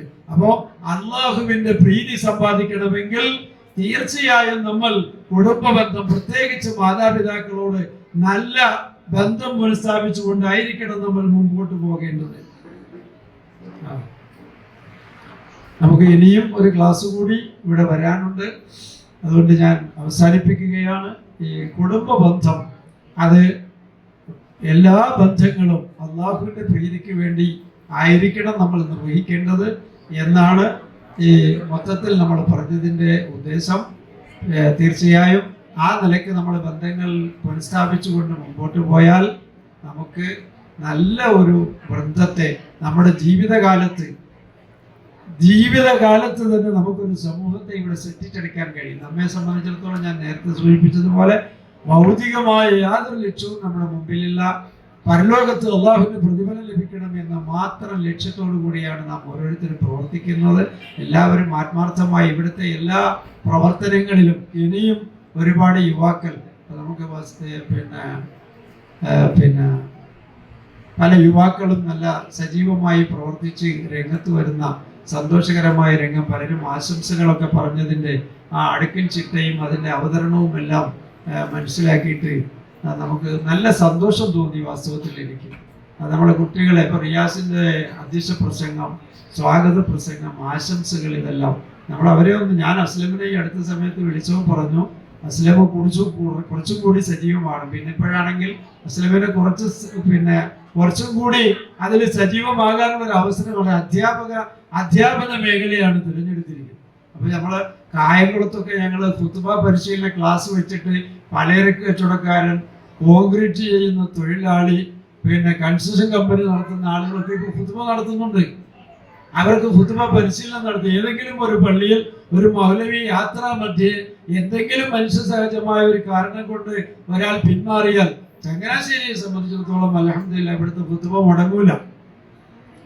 മിമ്പറിൽ കയറി ഒരു ഹംദും സലാത്തും ഒക്കെ പറഞ്ഞ് എന്തെങ്കിലും അമാനി മൗലവിയുടെ ഒരു തഫ്സീറെങ്കിലും എടുത്തു വെച്ച് ഒരു 2 ആയത്തൊന്ന് വായിച്ച് ഒന്ന് വിശദീകരിച്ച് ഒരു ദുആയോട് കൂടി ഒരു ഖുത്ബ അവസാനിപ്പിക്കാൻ വേണ്ട എല്ലാ സംവിധാനങ്ങളും ഇവിടെ ഉണ്ടാകുന്നുണ്ട്.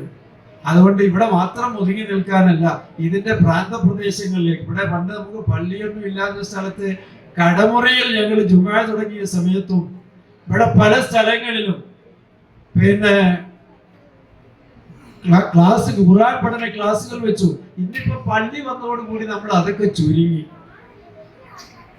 ഇപ്പൊ വൈദ്യരുടെ വീട്ടിലൊക്കെ വെച്ച് നമ്മൾ ഖുർആൻ ക്ലാസ് നടത്തുന്ന സമയത്ത് മുറ്റത്ത് ഒരു സമ്മേളനത്തിനുള്ള ആളുണ്ടായിരുന്നു. ഞാൻ ഇന്നും ആ ഒരു പശ്ചാത്തലമൊക്കെ, ആ ഒരു കായലിന് എനിക്ക് വലിയ കൃത്യമായി തോന്നിയ ഒരു നല്ലൊരു പശ്ചാത്തലം. അങ്ങനെ ഓരോ വീടുകളിൽ മതിലിന്റെ പുറത്ത് 2 ബോക്സ് വെക്കുക, അവിടെ നിന്ന് ഈ പൊട്ടൻ ചുക്കാതി മരുന്നും കൊണ്ടുവരുന്ന ആളുകൾ പ്രസംഗിക്കുന്ന പോലെ ഒരു നേരിയ ശബ്ദമുള്ള ഒരു മൈക്കും വെച്ച് നമ്മൾ പറയും. ഇതൊക്കെ നമ്മൾ ചെയ്യുന്ന കൊച്ചു കൊച്ചു പ്രവർത്തനെല്ലാം ഏഴാകാശത്ത് നിന്ന് അള്ളാഹു ലൈവായി കണ്ടുകൊണ്ടിരിക്കുകയാണ്. അവനതൊന്ന് ആ വിഷയത്തിൽ ഒരു സന്തോഷം തോന്നുകയും അതൊന്ന് സ്വീകരിക്കുകയും ചെയ്താൽ പോരെ നമുക്ക് ലോകത്തിൽ രക്ഷപ്പെടാൻ. അള്ളാഹു കബൂൽ ചെയ്യുമാറാകട്ടെ. അതുകൊണ്ട് കൂടുതൽ ദഅവാ പ്രവർത്തനങ്ങളുമായി തൗഹീദി പ്രബോധന പ്രവർത്തനവുമായി മുമ്പോട്ട് പോകുക. നമ്മുടെ എതിരാളികളെയോ ദുഷ്ടശക്തികളെയോ ഒന്നും നമ്മൾ പരിഗണിക്കേണ്ടതില്ല. സ്വാർത്ഥവാഹക സംഘം മുമ്പോട്ട്. അതുകൊണ്ട് നമുക്ക് അനുവദിച്ച ആയുഷ്കാലം അത് എത്രയാണെന്ന് അറിയില്ല, നമുക്കറിയില്ല. ആ രോഗ ദൃഢഗാത്രരായ ആളുകളെ ആയിരിക്കും അല്ലാഹു സുബ്ഹാനഹു വ തആല ചിലപ്പോൾ വേഗം തിരിച്ചു വിളിക്കുക. അപ്പൊ ഏതായിരുന്നാലും അനുവദിച്ച കാലം അത് നല്ല രൂപത്തിൽ നമുക്ക് ചെലവഴിക്കാൻ, എല്ലാ ബന്ധങ്ങളും നിലനിർത്തിക്കൊണ്ട്, പ്രത്യേകിച്ച് കുടുംബ ബന്ധം, മാതൃകായോഗ്യമായ കുടുംബജീവിതം നയിച്ചുകൊണ്ട് ഇസ്ലാമിക പ്രബോധന പ്രവർത്തനങ്ങളിൽ മുമ്പോട്ട് വന്നുകൊണ്ട് ആത്മാർത്ഥമായി നമുക്ക് ജീവിച്ചു മരിക്കാൻ അള്ളാഹു തൗഫീഖ് ചെയ്യുമാറാവട്ടെ. നമ്മുടെ പാപങ്ങളെല്ലാം അള്ളാഹു പുറത്ത് മാപ്പാക്കി തരുമാറാകട്ടെ. ഭയാനകമായ നരകശിക്ഷയിൽ നിന്ന് അള്ളാഹു നമ്മെ കാത്തുരക്ഷിക്കുമാറാകട്ടെ. നമ്മുടെ സന്താനങ്ങളെ അള്ളാഹു സ്വാലിഹീങ്ങളാക്കി വളർത്തി തരുമാറാകട്ടെ. നമ്മുടെ ജീവിതകാലത്ത് തന്നെ ഈ മഹത്തായ ആദർശം ഉൾക്കൊണ്ട ധാരാളം ആളുകളെ നമ്മളുടെ കുടുംബാദികളിൽ നിന്ന് നമുക്ക് കണ്ടുകൊണ്ട് സന്തോഷത്തോടെ ഈ ലോകത്ത് നിന്ന് യാത്രയാകാൻ അല്ലാഹു തൗഫീഖ് ചെയ്യുമാറാകട്ടെ. റബ്ബന ആതിനാ ഫിദ്ദുനിയ ഹസന വഫിൽ ആഖിറതി ഹസനത വഖിനാ അദാബന്നാർ. റബ്ബന തഖബ്ബൽ മിന്നാ ഇന്നക അൻതസ് സമീഉൽ അലീം വതുബ് അലൈനാ ഇന്നക അൻതത് തവ്വാബുർ റഹീം. വആഖിറു ദഅവാനാ അൽഹംദുലില്ലാഹി റബ്ബിൽ ആലമീൻ.